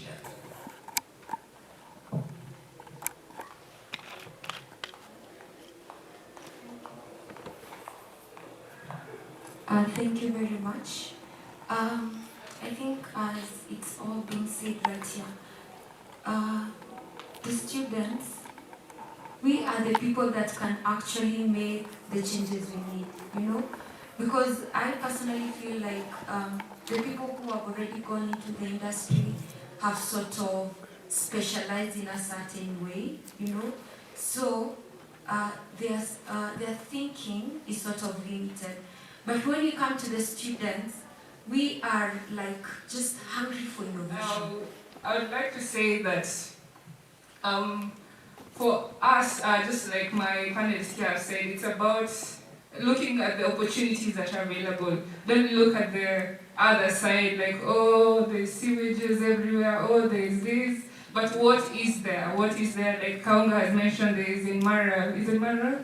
Yeah. Yes. There's the rivers and all that. Like we look at the untapped potential of this country. Actually, this country has so much potential, if you guys don't know that. And that's why we're in such a conference, to be able to speak about those untapped sectors that we can touch on. We have been told about there's a gap between transition into the industry. So what can we do? I think for me, I can say about basically it's just like Mr. Hartnell speaks. He has said about how he has been since first year to fifth, and I really like that because I believe here we have first years. You're shy. Oh, I can see one there, but I know there's some more. Yes, so I believe you can start as early as first year to grow what you want. Don't wait till fifth year. It's like you're filling a water bottle maybe, and then of course ukifungulia mfereji like maji mob. I hope everybody can understand Kiswahili. But if you open like water to full capacity at once, just some water will be spilling outside, others inside. Water outside, but when you start slowly and open it, there's usually the power of progress. That it'll feel too pole, but at the end of it, all the water that was meant to enter will enter that bottle. And that is what we should be thinking. That's the mindset we should be thinking as engineers. Don't think to innovate when you're in the industry. Don't think to innovate when you're already finalizing campus or when you're towards the end doing your project. But to be able to prepare for the industry, start as early as you can. And even for those who are in 4th, 5th, 5th year, I know it's not late for you yet. Look at opportunities that are available that we have been told. There's gaps, so many gaps that you can look at. Don't think of something so huge like robots or words. And I know I've never invented a robot and I don't know if probably I will, maybe I will someday, but as in, it's not thinking big, just think small. I like, actually one of my favorite quotes is, sorry about the mic, do small things but in a great way. That is actually the best way to go about everything. Any small thing that you do it, but do it in a great way, it's going to have such a high impact that, as Mr. Hartnell here said, that the government will come looking for you, the United Nations will come looking for you, because you just innovated something from such a small sector. You just identified a small problem, but you have done it in such a great way, and it has such a great impact looking at empathy. It has such a great impact that nobody will ignore you, and that's the message that I can tell you today. Yeah, thank you. The power of progress. That's something really powerful, isn't it, guys? I think we will go back to Madam Ida. Madam Ida, you're someone who has more than 20 years in emerging technologies. I mean, you're president of Women in STEM. So what do you think engineers can do to leverage on emerging technologies and thus be more responsible producers. And this is one thing, I've always been a strong proponent. For me, I really listen to that. I change with the wind, and I do it very fast and very naturally. I'm happy that someone who was in university was already working. Who was it? I think someone was working here at the university. The thing is, I've worked for as long as I can remember, because for me, I needed to be independent. These are not things that someone has to come and inspire or motivate you about. It's something which you yourself, you should say, come on. I cannot just sit here and do nothing. And you do not have to do it in the engineering field. I remember those days we used to do marketing. Was it called merchandising? And we used to earn a K. A day it was a K. And then you see, but you see, it was also a low job, because as girls, you have to wear short skirts and talk nicely, especially to dads, so that they can. It's called merchandising. It's part of the business. People understand what I'm saying? Yeah, I think you understand how marketing and advertising works. But it did make me less intelligent. No. So some of the things you're refusing to do, are they really making you less intelligent? No. By the time I was leaving campus, I had very high level contacts. So it doesn't matter whether someone thought I was brainless and just a small girl in a miniskirt. Don't you think I knew what I was doing? I knew what I was doing. I was not there for nothing. So you have to take yourself into those spaces. Even though people are doing agriculture, what does it matter if you're sitting in gumboots? Well, and I don't know, picking manure or something like that. Don't you think you know what you're doing? This is what happens between people I'm seeing here who have grabbed opportunity. I'm seeing the difference in them. They did not really, the opportunity does not define you. You understand? Nothing I've done so many things, which some of them are so embarrassing. Some embarrassing jobs. I don't want to mention them. But I grabbed them because for me, at that particular time when people had godfathers and parents who were giving them a lot of money, I had to make my own money. Yeah. So whether you laugh at me or not, all I want to summarize is to say, as long as you know what you are doing, people who you care about what their opinion is. You've been told now I'm 20 years in this field. The people I left 20 years ago, I don't even know where they are.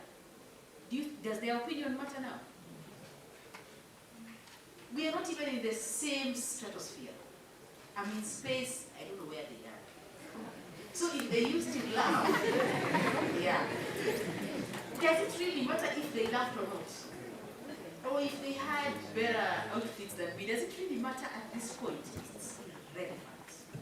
What is relevant is your destiny, your vision, and that is what you have to think about every day. Every day. That vision, you remain on it. All of them, imagine if they will fall by the wayside. They will. But you and your vision, you remain strong. You will not believe. You won't believe the kind of levels you will achieve. You won't. You yourself, not even those ones, you yourself, you will find yourself there. So as we're saying that, right now we have already been told technology is the driving factor. We don't need to be told anything more by this panel. If you do not, and they will continue telling you some of the skills they have learned. If you're not getting the artificial intelligence, the IoT, the data science skills, if you've already been told that the fourth industrial revolution is being driven in a certain direction, some people started doing decoding when they were in first year and they were not even doing a tech course. Come on. These things, I can access them on my phone. I started coding even before we were coding for fun, because for me, I come from a tech and engineering family. My father is an engineer, another brother is in software, another one is a geomatic engineer. I did not do a tech course at first. Do you believe that? This knowledge, I got it for my own family. So if you think it's 5 years that makes you good, it's not. It's the willingness to learn from your environment. If they are the fellows who are around you, the tutorial fellows, we are go for those guys, not even the curriculum. Those are the people there's some other knowledge that is being transferred here. That's the fastest way to the top. Does it make sense? I hope I have made some sense. Yes, it does make sense. The development and the honing of new skills. You hone the skills now. You do not wait after a clear campus and start preparing for what industry. There's something that Grant Cardone said that really struck me. You first create a product, and it's actually what Mr. Fidel was talking about. You first create a product, then the market will come to you. And I feel like we do it the other way around. And I feel like that's where the problem lies. Yeah? Guys, I hope you're learning. Mr. Fatmel, let's now move into your field, the data protection and the data field and the IT space. What does efficient IT infrastructure, what is the role it plays in, kindly forgive me, my devices are acting up, my IT devices. What does the role that efficient IT infrastructure play in making production more sustainable? What is the role? So I can tell you, efficiency is a word that has been used in different forms and shapes in different industries. I speak both to manufacturing as well as to banking. And I start with manufacturing because it's easy. If you talk about efficiency, most people were actually deciding to achieve efficiency by either having the right number of workers in a factory, ensuring that there are less errors, ensuring that the production costs and the input materials were actually well calculated by accountants and people were supervisors and people were planning. But over time, tech has come into the space. And one key concept that I actually want everyone to go and research about is IIoT, Industrial Information of Things, whereby, Internet of Things, so whereby you're actually not getting information by understanding or from your experience on how manufacturing is done, but using data.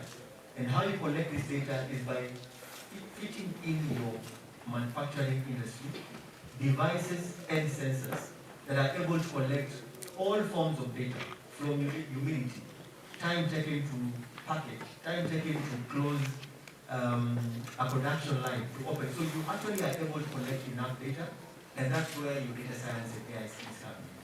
So I'm in forums with guys who have an app called Clubhouse. You're actually able to talk to the best guys in the world. I also run a channel in Clubhouse. And you're able to talk to Grant Cardone every day. You actually teach all and just here you talk about concepts. So it's a new app that you're able to connect with anyone in technology in the world. So once you're in there, you're able to hear about how IoT is actually developing. And that's the role of technology in ensuring that efficiency is actually well articulated and achieved within manufacturing. Going back to banking and engineering, as I said, the word engineer now is a constant term within the financial services industry. Data engineers, AI engineers, database engineers. The reason why you have engineering, one, you're right, is because of efficiency, but also with regards to how we are adapting to new technologies. When you're talking about cloud adoption, ensuring that you're reducing your costs. Because remember, banking is all about ensuring that you're able to make enough money to give out loans, as well as to pay our staff and our expenses. And how we actually ensure that we have the better returns is by reducing the costs. How you reduce the costs is by looking at opportunities within your infrastructure ecosystem of servers and applications and trying to ensure that you have less wastage with regards to cost. And data comes in there.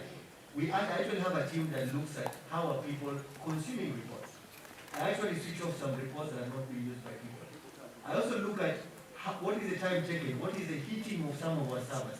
Very small details that we're able to plug into data science models and advise us, do we need to do away with one server? We need to move some data to the cloud. So it's a day-to-day job, but I can tell you at the center of all this, you're having the emerging technologies and data. And I have to tell you, data now is everywhere. From your blockchain, to your IoT, to your AI, to smart cities, to self-driving cars. Yes, the engineering part comes in to ensure that you have the devices, but you also have to have data skills to run the AI tools.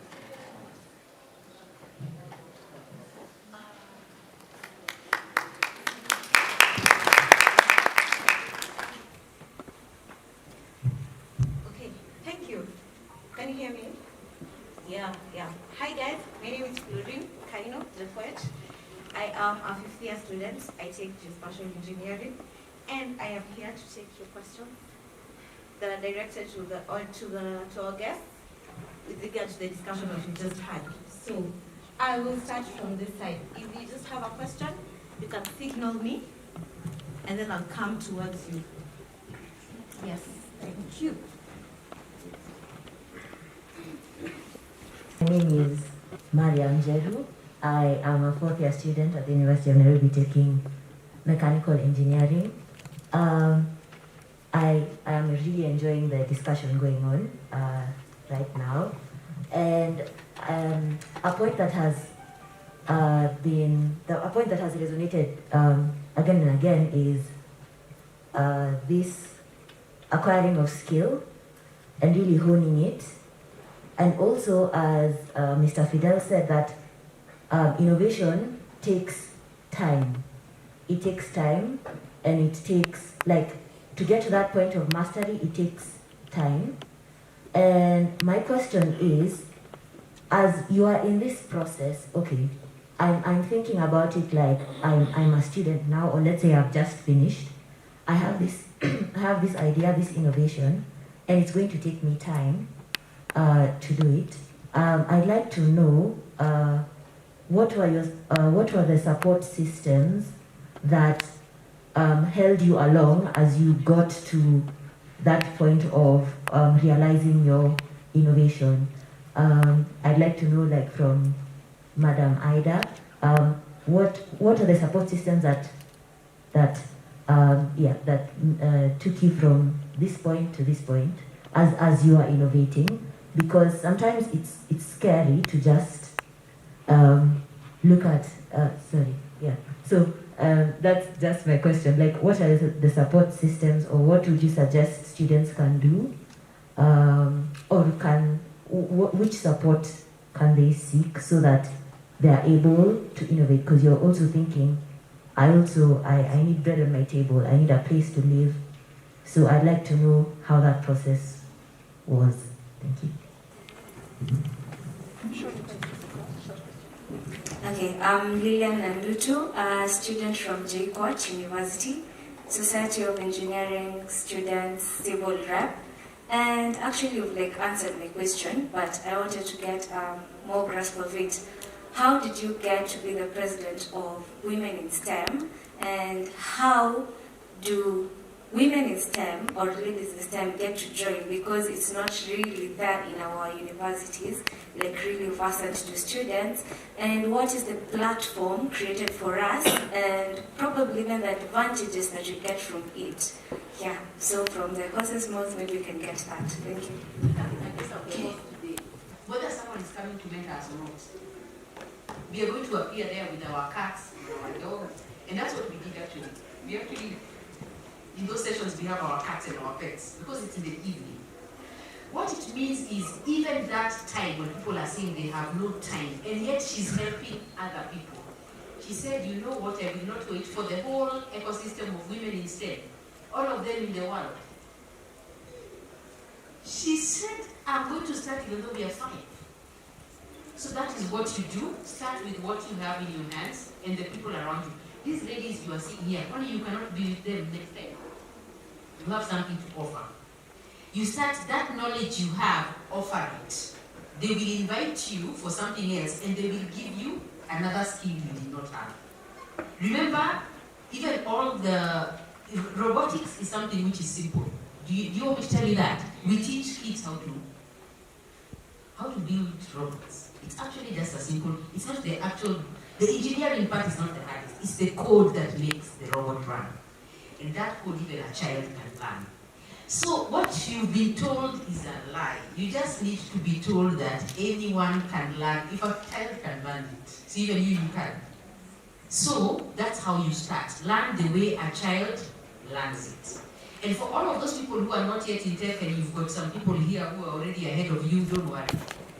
Don't they know something, even if it's someone in biosystems? Why can't you work together even though you're a civil engineer? What can you build together? If it has not been done, if those two people have not come before together, then you're the first. That's disruption. Yeah. So thank you, lady. Join us in Women in STEM. Let's recognize what you're speaking. Thank you.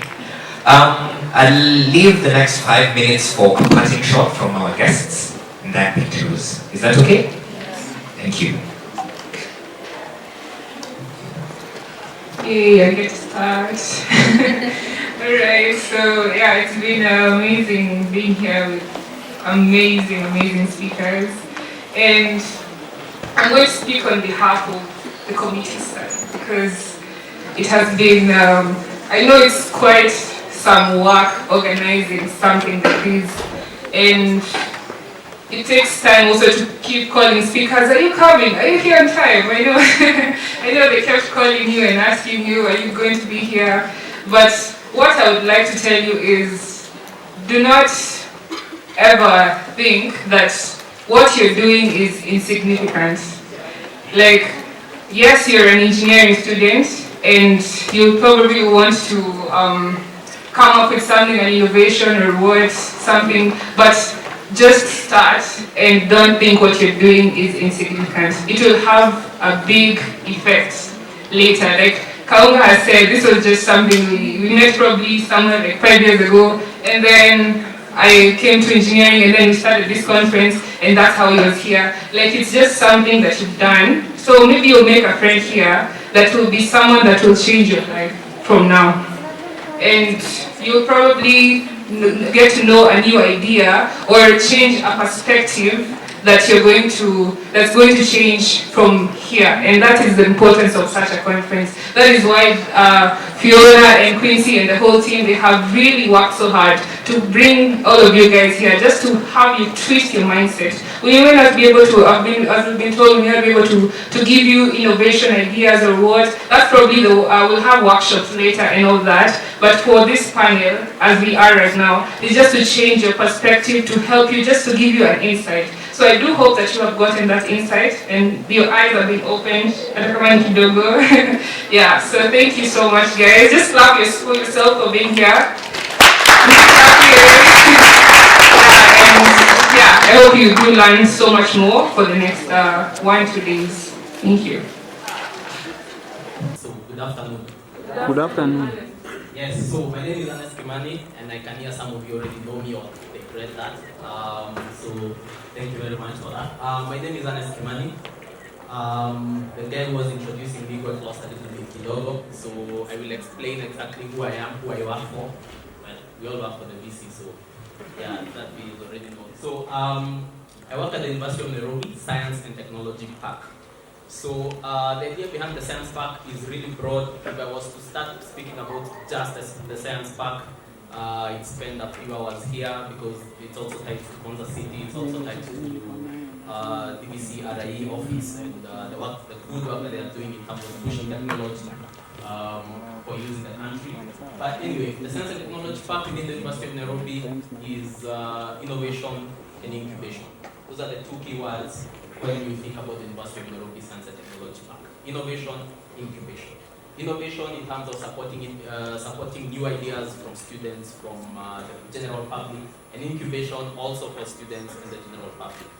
And I will put this out there at the very beginning and you can ask questions about this later. Access to the Science and Technology Park is free for University of Nairobi students by default. Right? So if you're a University of Nairobi student, and I'm assuming you all are, you're not wrong, but if you're a University of Nairobi student, access to the Science and Technology Park is free. So the Science Park itself, we have two labs. We have the Fab Lab, which is the one you know that's at Mechanical Engineering Department, ground floor. Then we have the Makerspace, which is in Upper Kabete campus. For those of you in the know, it's called Kabete Ngombe, Kabete Baridi, whichever one you want to, where the yogurt comes from, for those of you who are aware where the yogurt comes from, where the water from Arziki comes from, yes, that campus. That's Upper Kabete campus at the University of Nairobi. So that's generally about us, a brief introduction, and I will not go on with that introduction because the material we have to cover, sincerely speaking, is, well, okay, allow me to vent for a few minutes. Okay? So, first of all, this is supposed to be a workshop. My understanding of workshops is hands-on training. Is you come into a space where someone is speaking and you get to try something out. That is my idea of a workshop. Now, unfortunately, you all know the situation the whole entire planet is in right now. So unfortunately, that is not possible.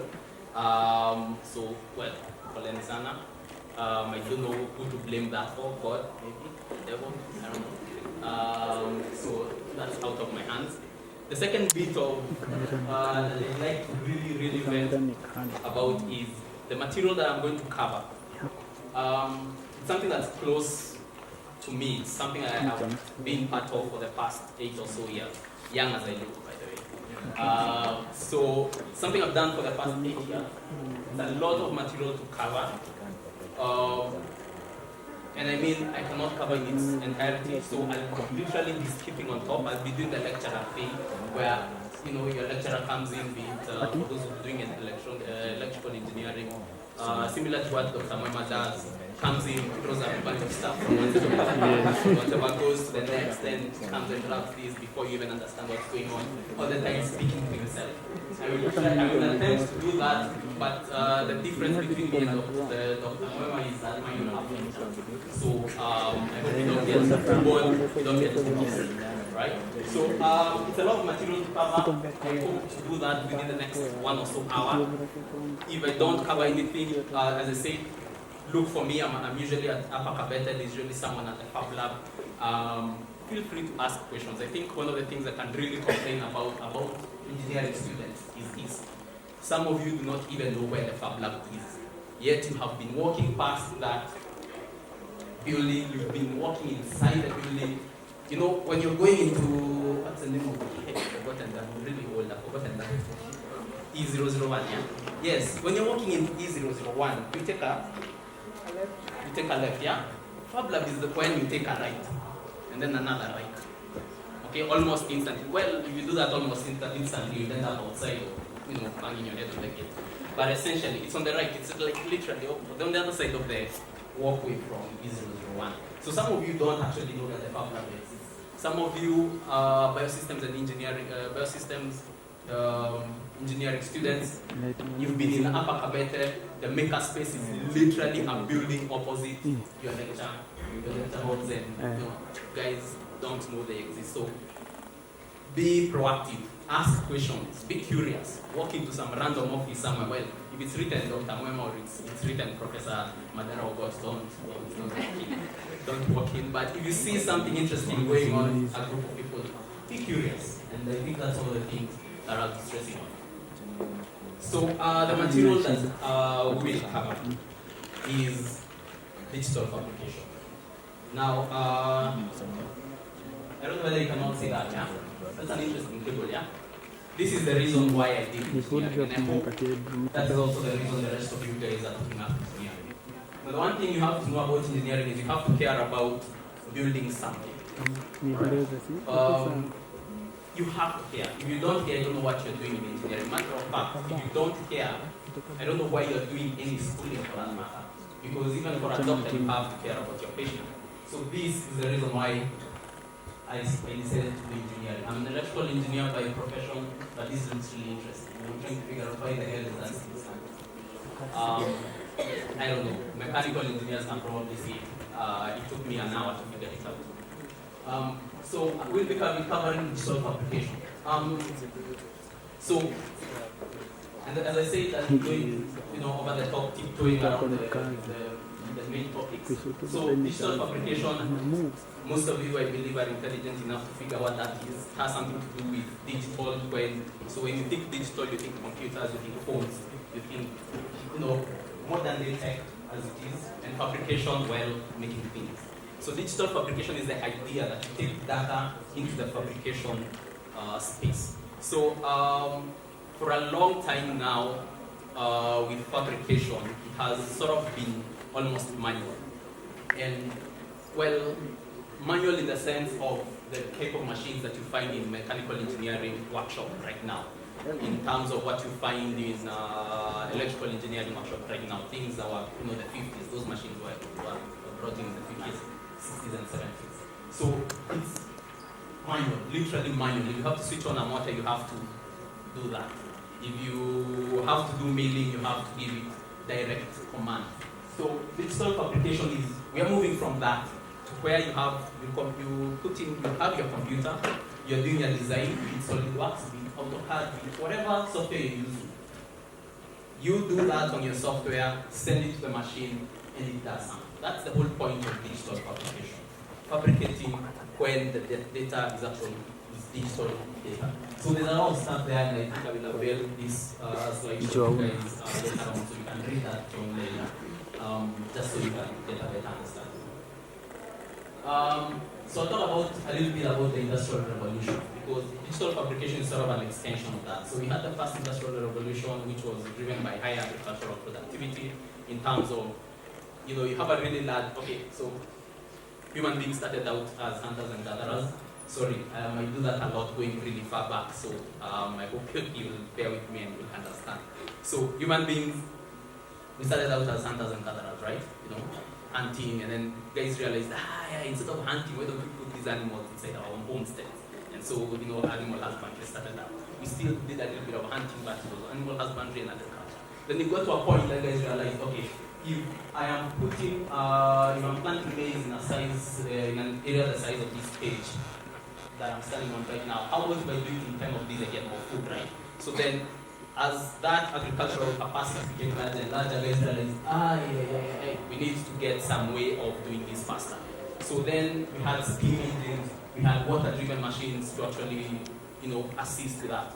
Then there came the second industrial revolution, you know, with the electricity, railroad, and that kind of thing, and then manufacturing processes started really becoming large scale. Then we got the third industrial revolution, which just ended, so to speak. You know, experts or Wikipedia for that matter puts it as 2015. So that was the age of the computer. Now we're moving into Industry 4.0. Now this is what is really interesting to us, because we're looking at smart devices, right? So we started with a bit of farming area the size of the stage, and you manually taking a hoe, or a djembe, you know, all that, and actually doing it manually. Now it's gotten smart to the point that you sit in Mombasa and you can get something or some machine to do farming for you, right? That's how smart things are gotten. We have the Internet of Things. I know most of you, especially the electrical engineers, should at least have heard of Internet of Things. The Internet of Things is the idea that by connecting various devices to the Internet, you are able to control them. You can make coffee from your office so that by the time you get home, it's ready, right? That kind of thing. And, you know, we have AI. Most of you have, for those of you who have a phone that has dual cameras, most of them use AI, all right? Do that. Some artificial intelligence. Then you have augmented reality. Augmented reality is where, and you will see some of that in what at the Science Park we are capable of, is the idea that you can make something digital look as close to reality as possible. And that's actually quite possible. You've seen those deep immersion VR headsets and that kind of thing that make you think that you're somewhere else, right?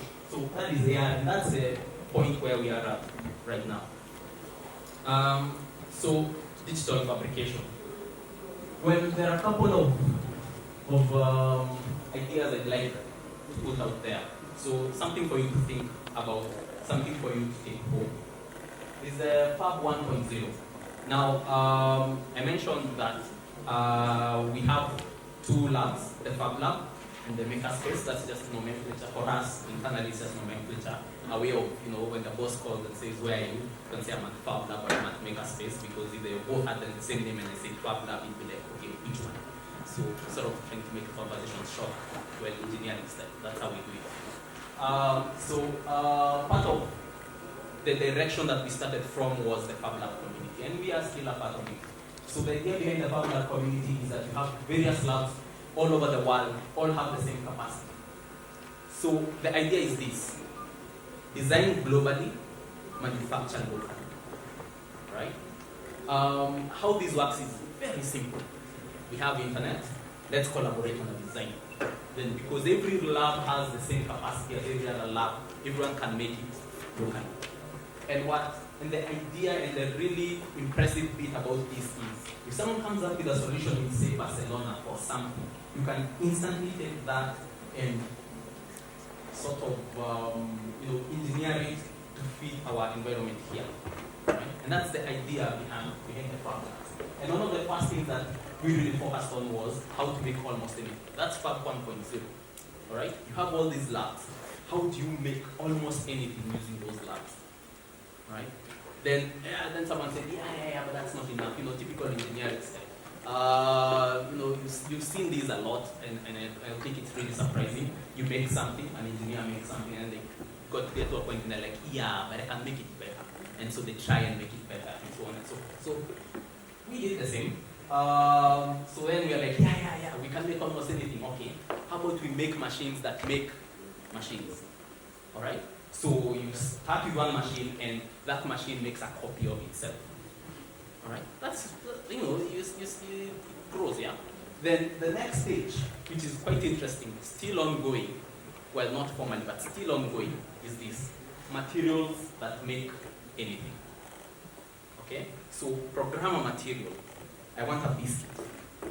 So the material decides, you tell it, I want a biscuit, the material makes a biscuit. I want a piece of cloth that looks easy. It does that. Alright? So then that's the next stage for us. Alright, so those are some of the principles we are looking at in terms of the Fab Lab, how we work, and that's the kind of stuff that we do.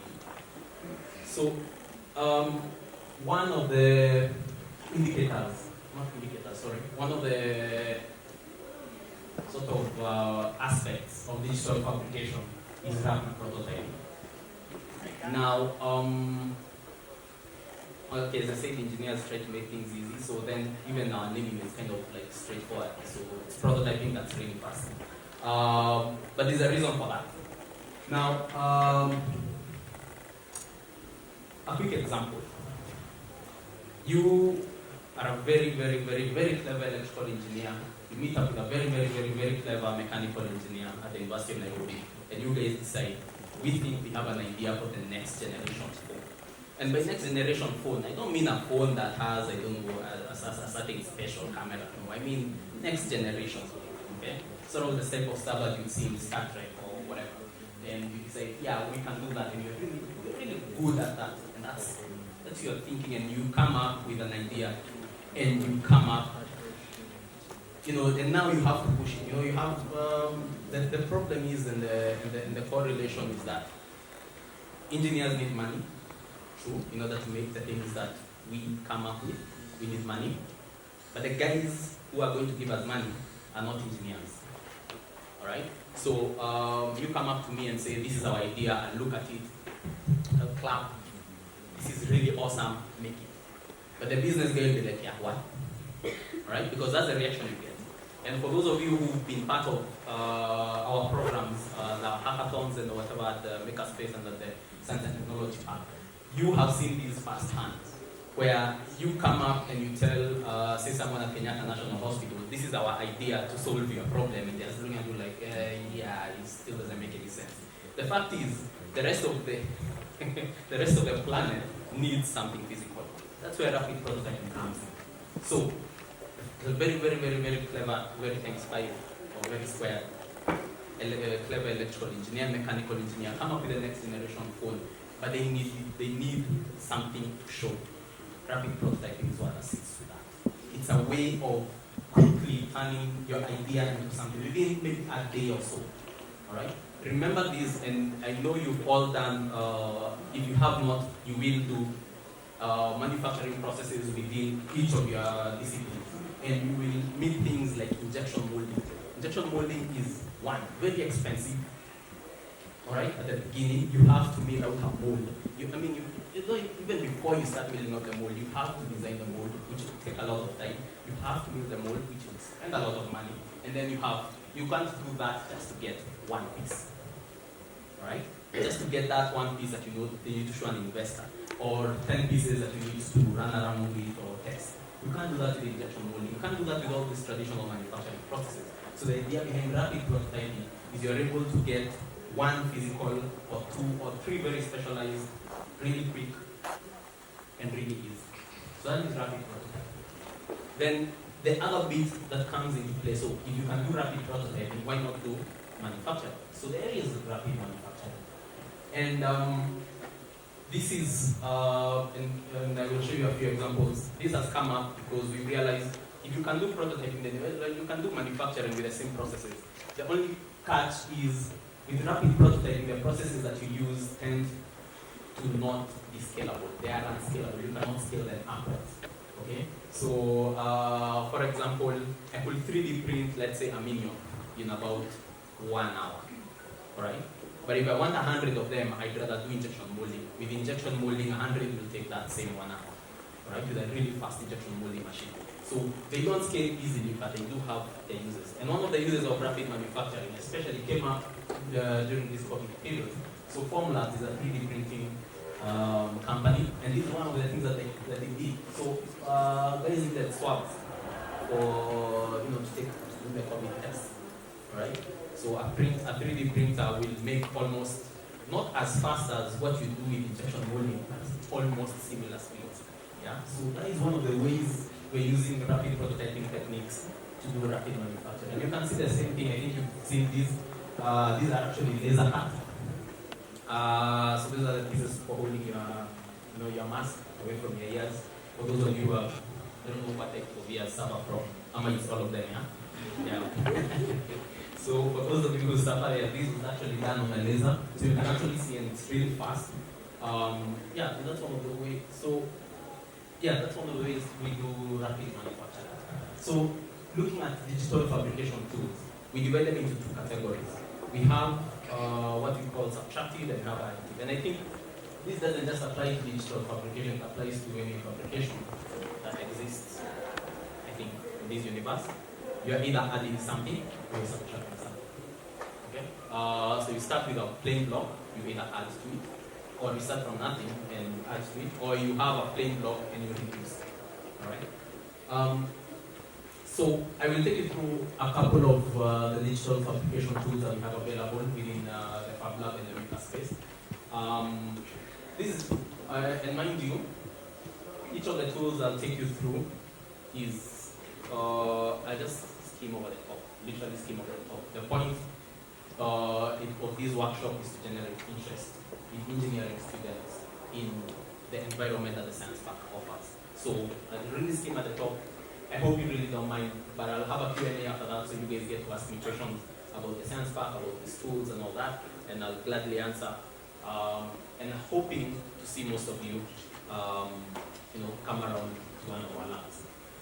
So one of the digital fabrication tools we have available is CNC milling. For those of you who don't know what milling is, typically we use a rotating tool. In this case, for us, it's a milling bit because it's milling. You can also do CNC drilling, but CNC drilling is just drilling. So really, we really don't have a category for that. So with milling, we use a rotating bit, which is what you call a mill bit. So essentially, think of a mill bit as this. It's a rod that has a bunch of knives on its outer circumference, all facing one direction. So if you rotate it in the direction in which the knives are facing, they heat up material slowly but slowly. So usually a mill bit will be run at around anything from 1,000 RPM to what we prefer to use, which is around 18,000 RPM. So that's how fast we run it. It heats up the material as it moves. Simply just cuts through the material. So based on that description, you can tell that that's a subtractive method. The bit about CNC, for those of you who don't know what CNC is computer numerical control. Alright? So essentially the idea is you're controlling this machine using a computer, the point of digital fabrication. Okay? So a few applications. I don't know how visible that second one is. The first one is sort of like a decorative piece for a door or your house or your wall, or basically wherever you want to put this, right? So you can tell the lines, all that, you can be easily duplicated. One of the most actually common, and I think you've heard of it, of CNC milling is IKEA. I hope you guys have heard of IKEA. Have you heard of IKEA? Yeah? Yes? No? Okay. So the idea behind that is make furniture using MDF or plywood. So what you basically have is a whole entire sort of like the whole entire mechanical engineering laboratory. You see that whole entire building? In there, it's just full of CNC machines. One CNC machine is capable of making, let's say, a table, cutting out a table in about maybe an hour. So if you have 10 of those, how many tables are you making in an hour? You're making 10. And within a day, so on and so forth. So you easily scale up on that. So CNC milling is quite beautiful in that. We also see CNC milling, you can see the second picture, in terms of making molds for injection molding. For those of you, for the mechanical engineer, some of the parts that you need, like say for example, a piston in an engine has to be made so that it's very precise, and so on and so forth. So yeah, CNC milling, so those are the applications for CNC milling. So you start from something like that. That's a picture taken out of SolidWorks. Actually, this is one of my personal projects. Something was just doing the other day, and so then as I was doing the preparation, I was like, yeah, let me just include it so that you guys can actually see how this works. So this is what it looks like on SolidWorks. Then that is how it looks like when we put it through this what we call a post-processing software. So the catch with CNC milling is this: you've done your design, it's in whatever what's it called, design software that you use AutoCAD, you use Adobe Illustrator, you use all that. But then the machine is made by someone, say in America, or a Chinese guy somewhere. They are going to make it the way they are going to make it. So essentially what they do is, they will include some sort of post-processing software. So the machine, the CNC mill that we have within the makerspace is called a shop. And the software they use is CADWorks, which is what you have there. So then from SolidWorks to CADWorks, that is the post-processing for that. So then the expectation is, once I do the, unfortunately I haven't yet done it, it's supposed to be the one, but I can't talk about. So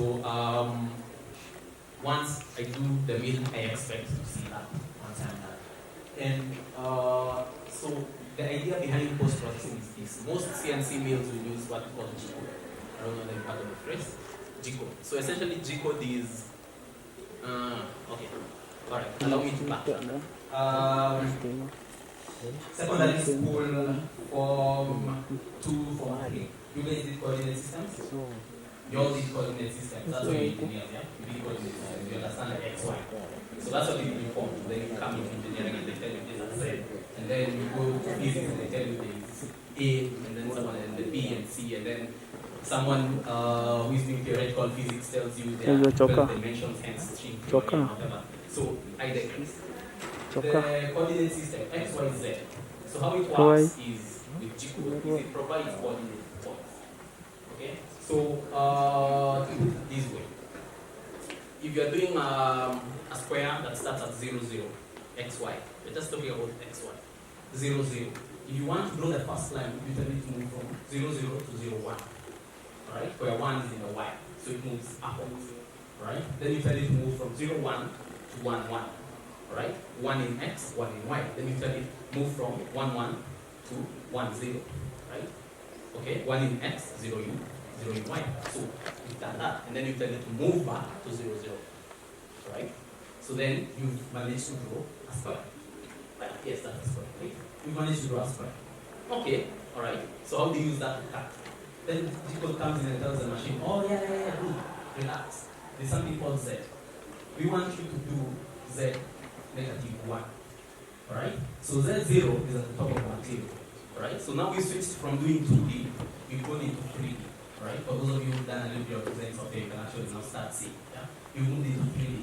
Alright? So you've gone negative 1. You've gone 1 point into the material. And then make the same movements again and again and again and again. Alright? So then you get a square and now it's a cube. Right? Okay? That's how CNC mill works. Then if you have a 4-axis CNC mill, the G-code says, there's A. Right? So A means you have a rotary, you either have a rotary attachment somewhere, either at the bottom or at the side and whatnot, and it moves and so on and so on. So it gets really complicated. But So that's the point of G-code. G-code, essentially, if you look at it, and I wish I had an example. G-code is just a bunch of numbers. So to you, it's a bunch of random numbers, and they don't make any sense whatsoever. Especially, already your cube is becoming really complex. The moment we add an A-axis, it's become really complex. Can you imagine if you're drawing a waving line using G-code? It becomes really complex. So ideally, you can program the CNC wheel using G-code directly, or the programmers in the room, good for you. But you're going to make a whole lot of mistakes, right? So hence the post-processing software. It takes your lines, your vectors, and converts them into G-code. Now, with CNC milling, now I was talking about, so the first bit, when I was talking about the square and the lines, I was talking in 2D, so you can see vectors. The moment we got into the Z-axis here, you're still thinking, yeah, these are still vectors. The moment I added an A-axis, you got 3D, all right? So the beauty with CNC is you can design it either 2D or 3D. Doesn't matter, right? It all depends on how you do your post-processing. So a very, very, very typical example is the guy seated at IKEA designing your next furniture piece. He does it in 3D on SolidWorks, converts it to 2D, gets it cut on the machine, then you come and you assemble and you get back the 3D view. I know if you're not an engineer, that doesn't make sense why it's an issue, which I will actually quite explain here. So essentially, designing for CNC milling, that's how it works. You can design in either 2D or 3D.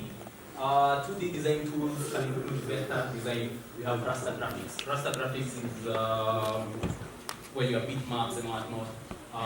So those are the tools that you can use. And one of the key things in CNC milling is you have to take into consideration the tool size.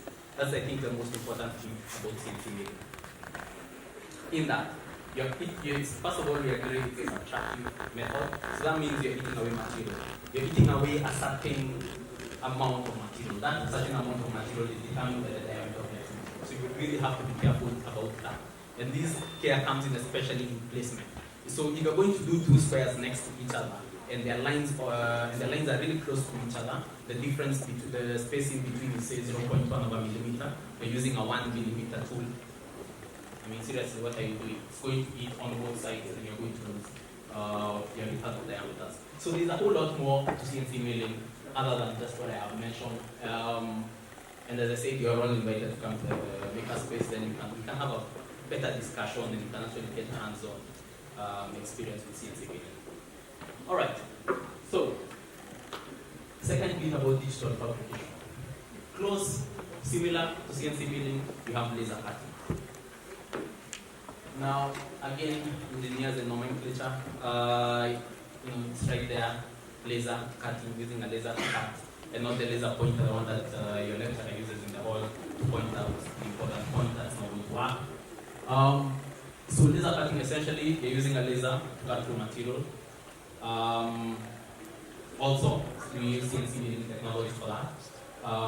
It's still the same X, Y, Z movements on the machine. The only difference is how you are interacting with the material. In this case, we're using a laser to interact with the material. And when I mentioned Fab Lab 2.0, big machines that make other machines, this is what I was talking about, an example of what I was talking about. All right? You use a laser cutter to make the frame for a 3D printer. Okay? And there's also the idea, for example, of using a 3D printer to make another 3D printer. Okay, so that's the idea behind that Fab 2.0. This is one of the examples of that. For those of you who are art-oriented, the people who love arts, this is one of the most interesting applications of laser cutting I have personally seen. I can't even explain how this was made. So someone took 1 millimeter thin slices of cardboard, right, and cut them and then join them all together. Right, 2,700 of these just to make one of those columns, and it looks really interesting, right? And just for those of you who are really curious, how you do it is you will likely start with a 3D image, then you do what we call slicing. Okay, so you know you're going to use 1 millimeter thick pieces, right? So you slice it 1 millimeter it and then cut them on 1 millimeter thick material, then you come back and you start.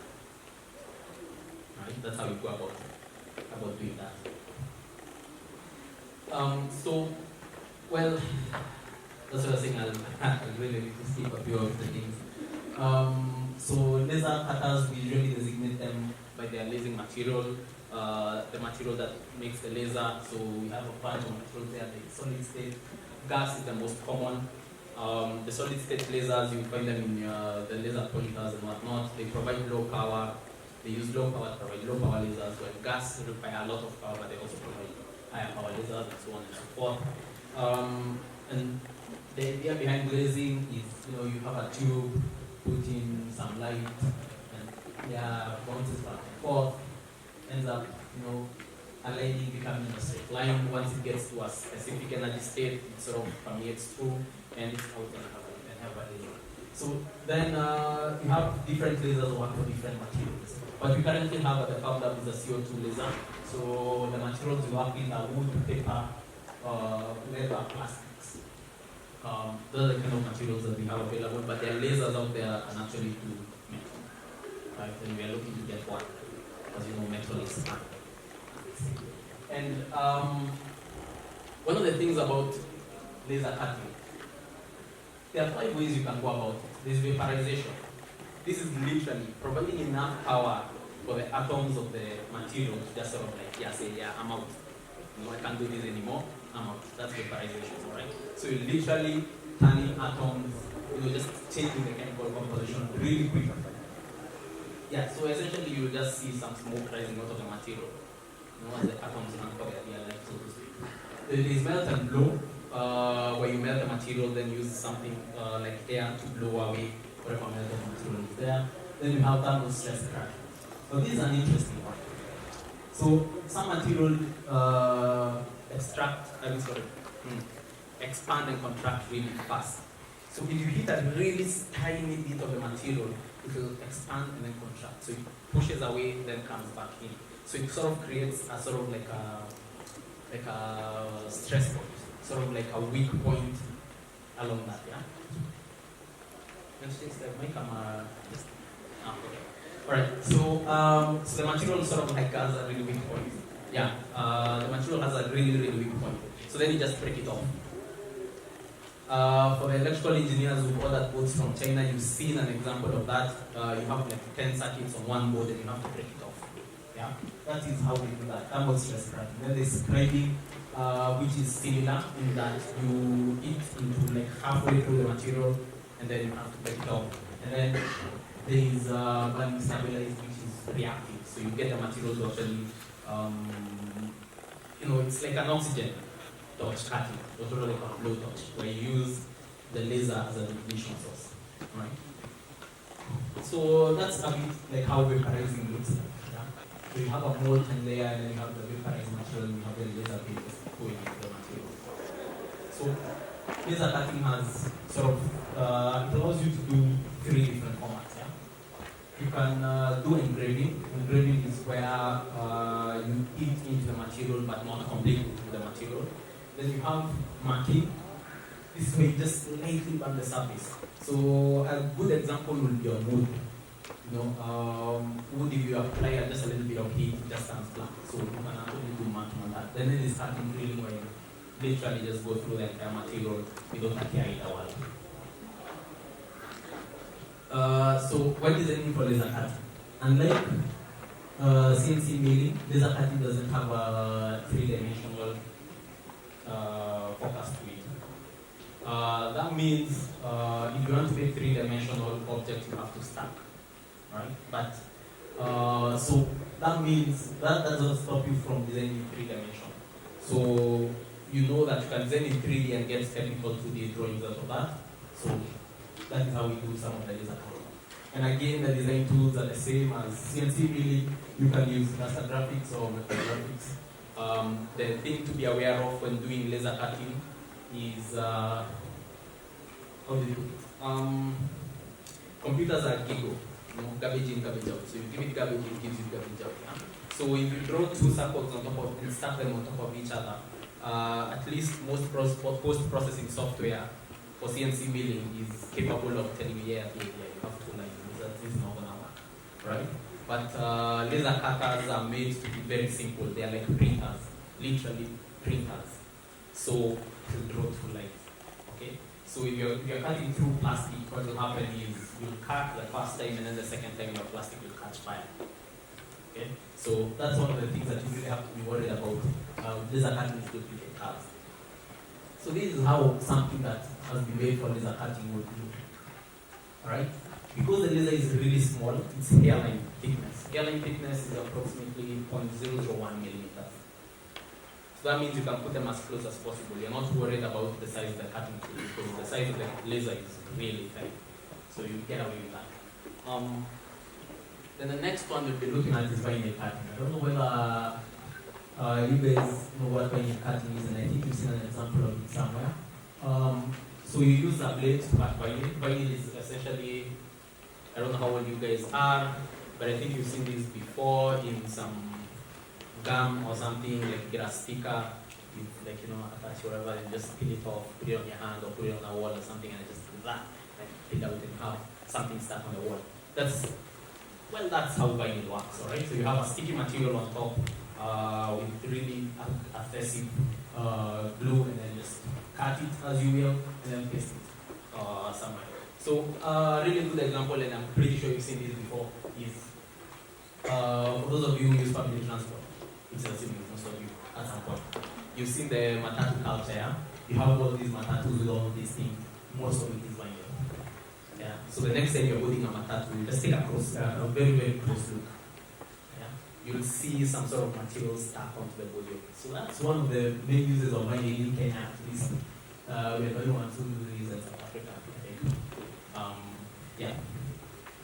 So yeah, you can design something interesting for your vehicle or something. For the Fast and Furious fans, you want your car to look like flames or something. Yeah, that's all by you, right? Not action today. One of the rather interesting uses of vinyl cutting is making flexible circuits. Okay, so vinyl, you're not stuck with that vinyl material. There's also a copper vinyl. Interestingly enough, so if you want to make a flexible circuit, that's a material to go for. Right? So just cut out your circuit or whatever, pasting on a piece of cloth or something. So then you end up with clothing that lights up and stuff like that. Yeah? That's the idea behind vinyl cutting electrical circuits. Unfortunately, vinyl cutting, similar to the laser, actually quite similar to the laser. The only difference being the blade only uses 2D, so if you do your design in 3D, well, you have to convert it into a technical drawing of some sort in 2 dimensions.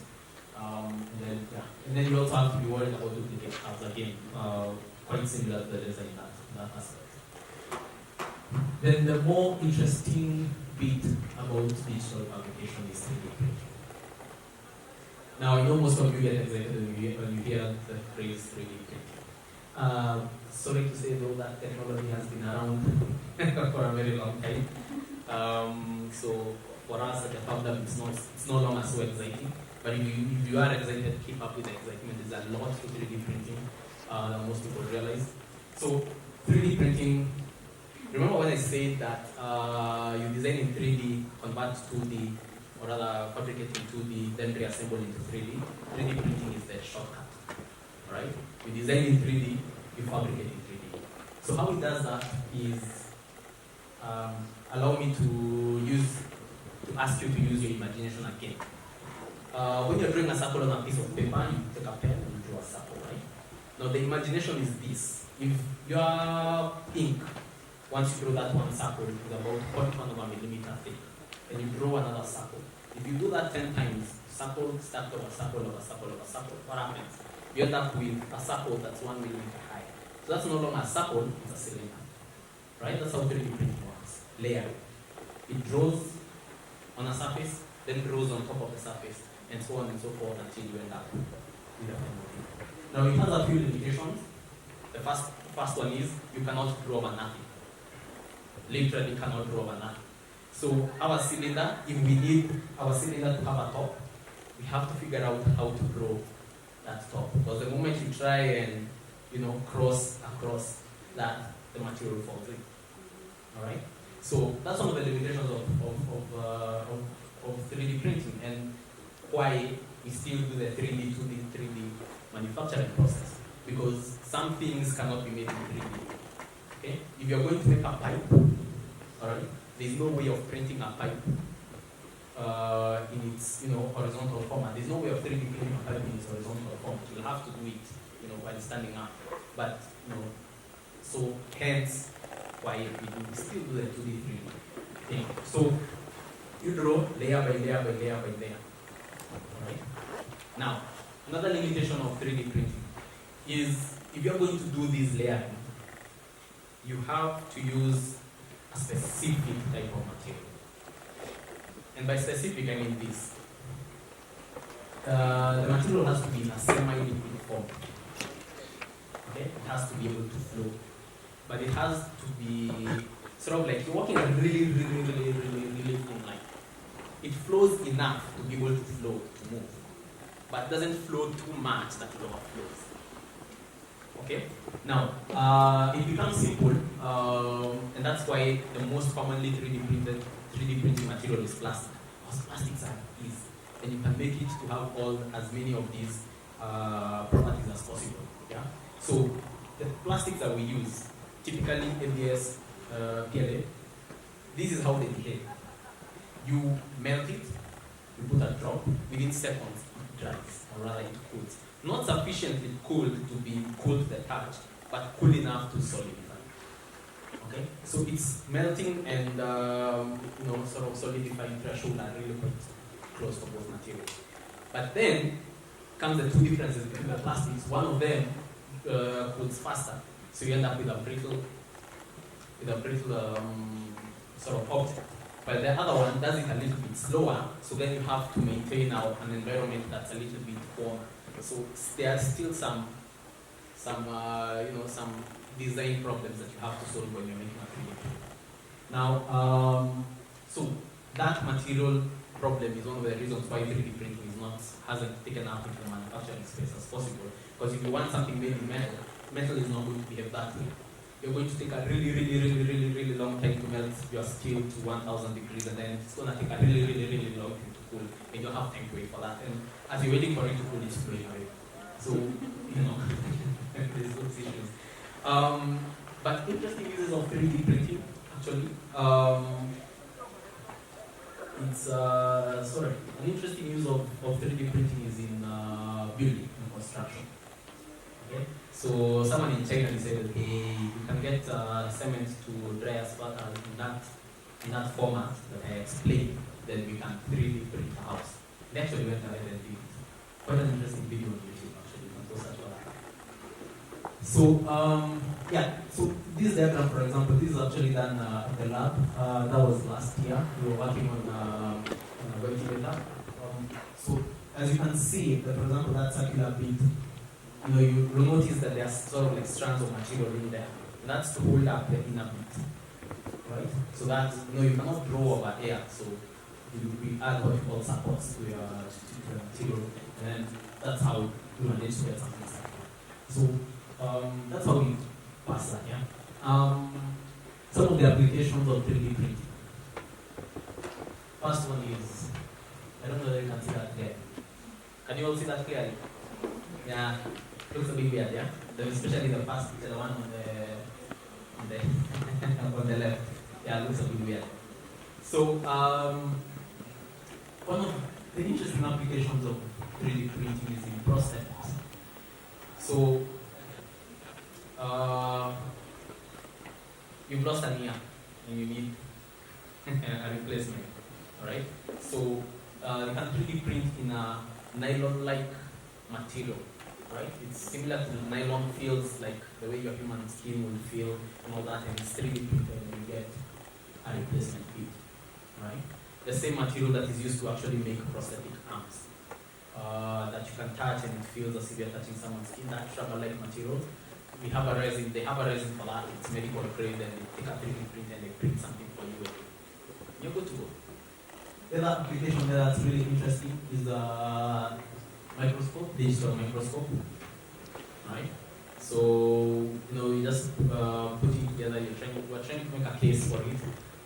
So we had a sensor, we had the magnifier, so just 3D print the whole entire thing. Makes it cheaper for manufacturing schools. So unfortunately with 3D printing, you can only use 3D design tools. And most of the 3D printing post-processing uses STL, right? It's a file format. Essentially, it turns your 3D object into what you call vertices and faces, right? So that also limits the 3D software that you can use. One of the most notorious ones was Google SketchUp. Everyone hated Google SketchUp. Anyone that 3D printer hated Google SketchUp at some point because you design on SketchUp, it looks like 3D. But SketchUp does not do the automatic thing that SolidWorks, AutoCAD, and all these Rhino and whatnot do, which is automatically fill in the spaces in between your surfaces. So you have a sphere inside its hole. So the moment you try and send that to the 3D printer, the 3D printer tells you what's wrong with you. So SketchUp was really hated specifically because it couldn't able to provide STL format. Then still on 3D. The most interesting bit, scanning.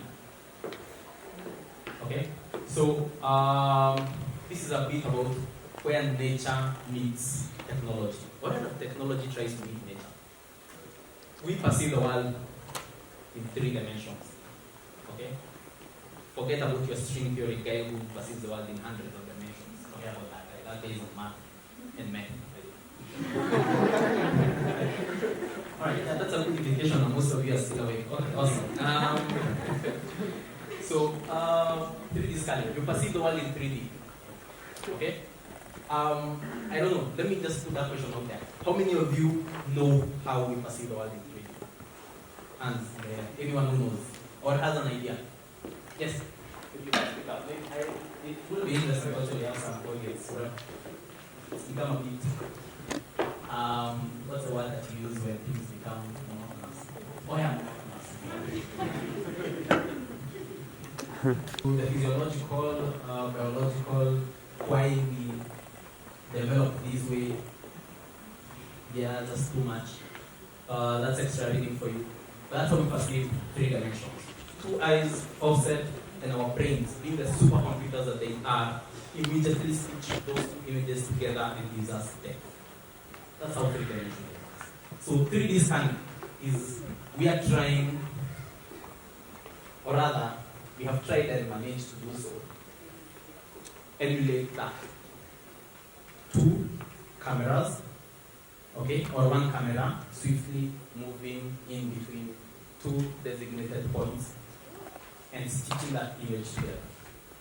That's how 3D scanning works. Very simple, right? And it's so simple, I can tell you that right now, you are quite capable of doing scanning. Okay? That's how simple it is. You take your phone, you take photos, you upload it to a software, it stitches the images together. Alright? So, so for those of you who are technologically inclined, obsessive enough to figure out how to do that, yeah, go try that at home. Okay? So, the only problem is, as is usual with all these nice ideas, there's always an issue, there's always a catch. If I am going to scan myself, say for example, using, let's say, his camera, okay? That means that every photo has to be taken at this exact spot. Okay?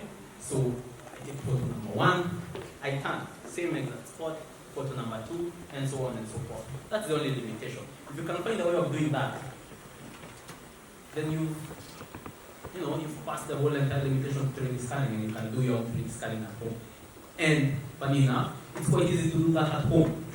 Alright? All you need is something that rotates. So there's a whole bunch of stuff in the house that rotates. So if you're a blender for crying out loud. Yeah. No, literally. Just take off the jack, alright? Down there is that whatever that rotates your motor. Okay, you don't have to switch it on off and give it electricity. Just place a plate on it, a very flat plate. Place your object on there and just move round and round. It will move along that axis of the motor, and you have a stable rotational movement in one specific spot. Take your photos, upload it. There's some websites that do that for you, and you have your 3D scan. Yeah, there you go. 3D scan. Yeah. But for those who have about 1 million Kenya shillings lying around, buy one of those. Alright? That's a 3D scanner. The same thing. I don't know whether you can see a bunch of 1, 2, 3, 4, 5, 6, about 8 lenses, yeah? Right there. 8 lenses. I don't know whether you can see that. In the blue stretch, the black, whatever, you can see a bunch of shiny, whitish looking things. Yeah, those are lenses. And then there's your blender. There's your blender, whatever, move turntable. It's a turntable. It's not a turntable. Yeah, so it just simply takes photos as you rotate and then sticks them together. And that is AI actually. For those of you who still haven't connected the dots, that is artificial intelligence, because that's similar to what you have on your phone when you're doing blurring, background blurring, right? One camera is taking that, and then the other camera is taking this, and then what they do is subtract. Alright, so yeah, that's anyway, yeah. So essentially, well, 3D scanning is straightforward. As I said, we started with the concept of the eye, so it uses light, but the issue is that stitching bit. The post-processing is really, really, really difficult. You need specialized software for that, right? But there's some websites that do that, so I don't know why we call it difficult. Okay, so an example is this. I don't know. Small metallic pineapple and the 3D scan pineapple. Okay, and I think you can already see how all these joins up. Okay, for those of you who own vehicles, how many own vehicles? Yes, okay. For those of you who own vehicles, let's say you have a very old 1950s Datsun or something like that, so something breaks down. The last time they manufactured that spare part is, I don't know, 1970, so definitely you're not going to get it. The car works properly, it's well, it's okay. You just need this small tiny mechanical piece that is either broke or whatever, or it's broke or cracked or something. So what do? You have two options. Well, three. You can give the car away, it's done. But a small piece of metal, about, size of my hand, sort of 5 centimeters by 5 centimeters. I mean, why would you throw away a whole entire vehicle because of 5 centimeters by 5 centimeters of, I don't know, nylon or steel? Why would you do that? I mean, it's cheaper to buy a block of steel, right? So 2 ways you can go about it. So option number 1, give the car away. That one is already, we're not going to do that, right? So what are we, the other option is 1. You can say, okay, I love SolidWorks. I love AutoCAD. I love using, the Banya calipers. So I'm going to take every dimension possible and redesign this thing. Well, congratulations, you have wasted about 3 months of your life. Okay, because I can tell you this from experience. Mechanical engineers know this from experience. Electrical engineers not so much. I think maybe you want to make your own thing. But it's very, very, very difficult to reverse engineer something manually. Okay? Very difficult. Especially, say, for example, there is, I don't know whether you guys have seen this before. You have like a flat surface, but there's a small slight indentation or something. So tell me exactly how you're going to measure that. Okay? So it becomes really difficult to do that. So, yeah, you're willing to spend 3 months of your life trying to figure out how to reverse design that part. Well and good. Good for you. Good dedication. A bit down, but good dedication. The other way, the easier way is to come to us at the makerspace and charge you like 10 Gs.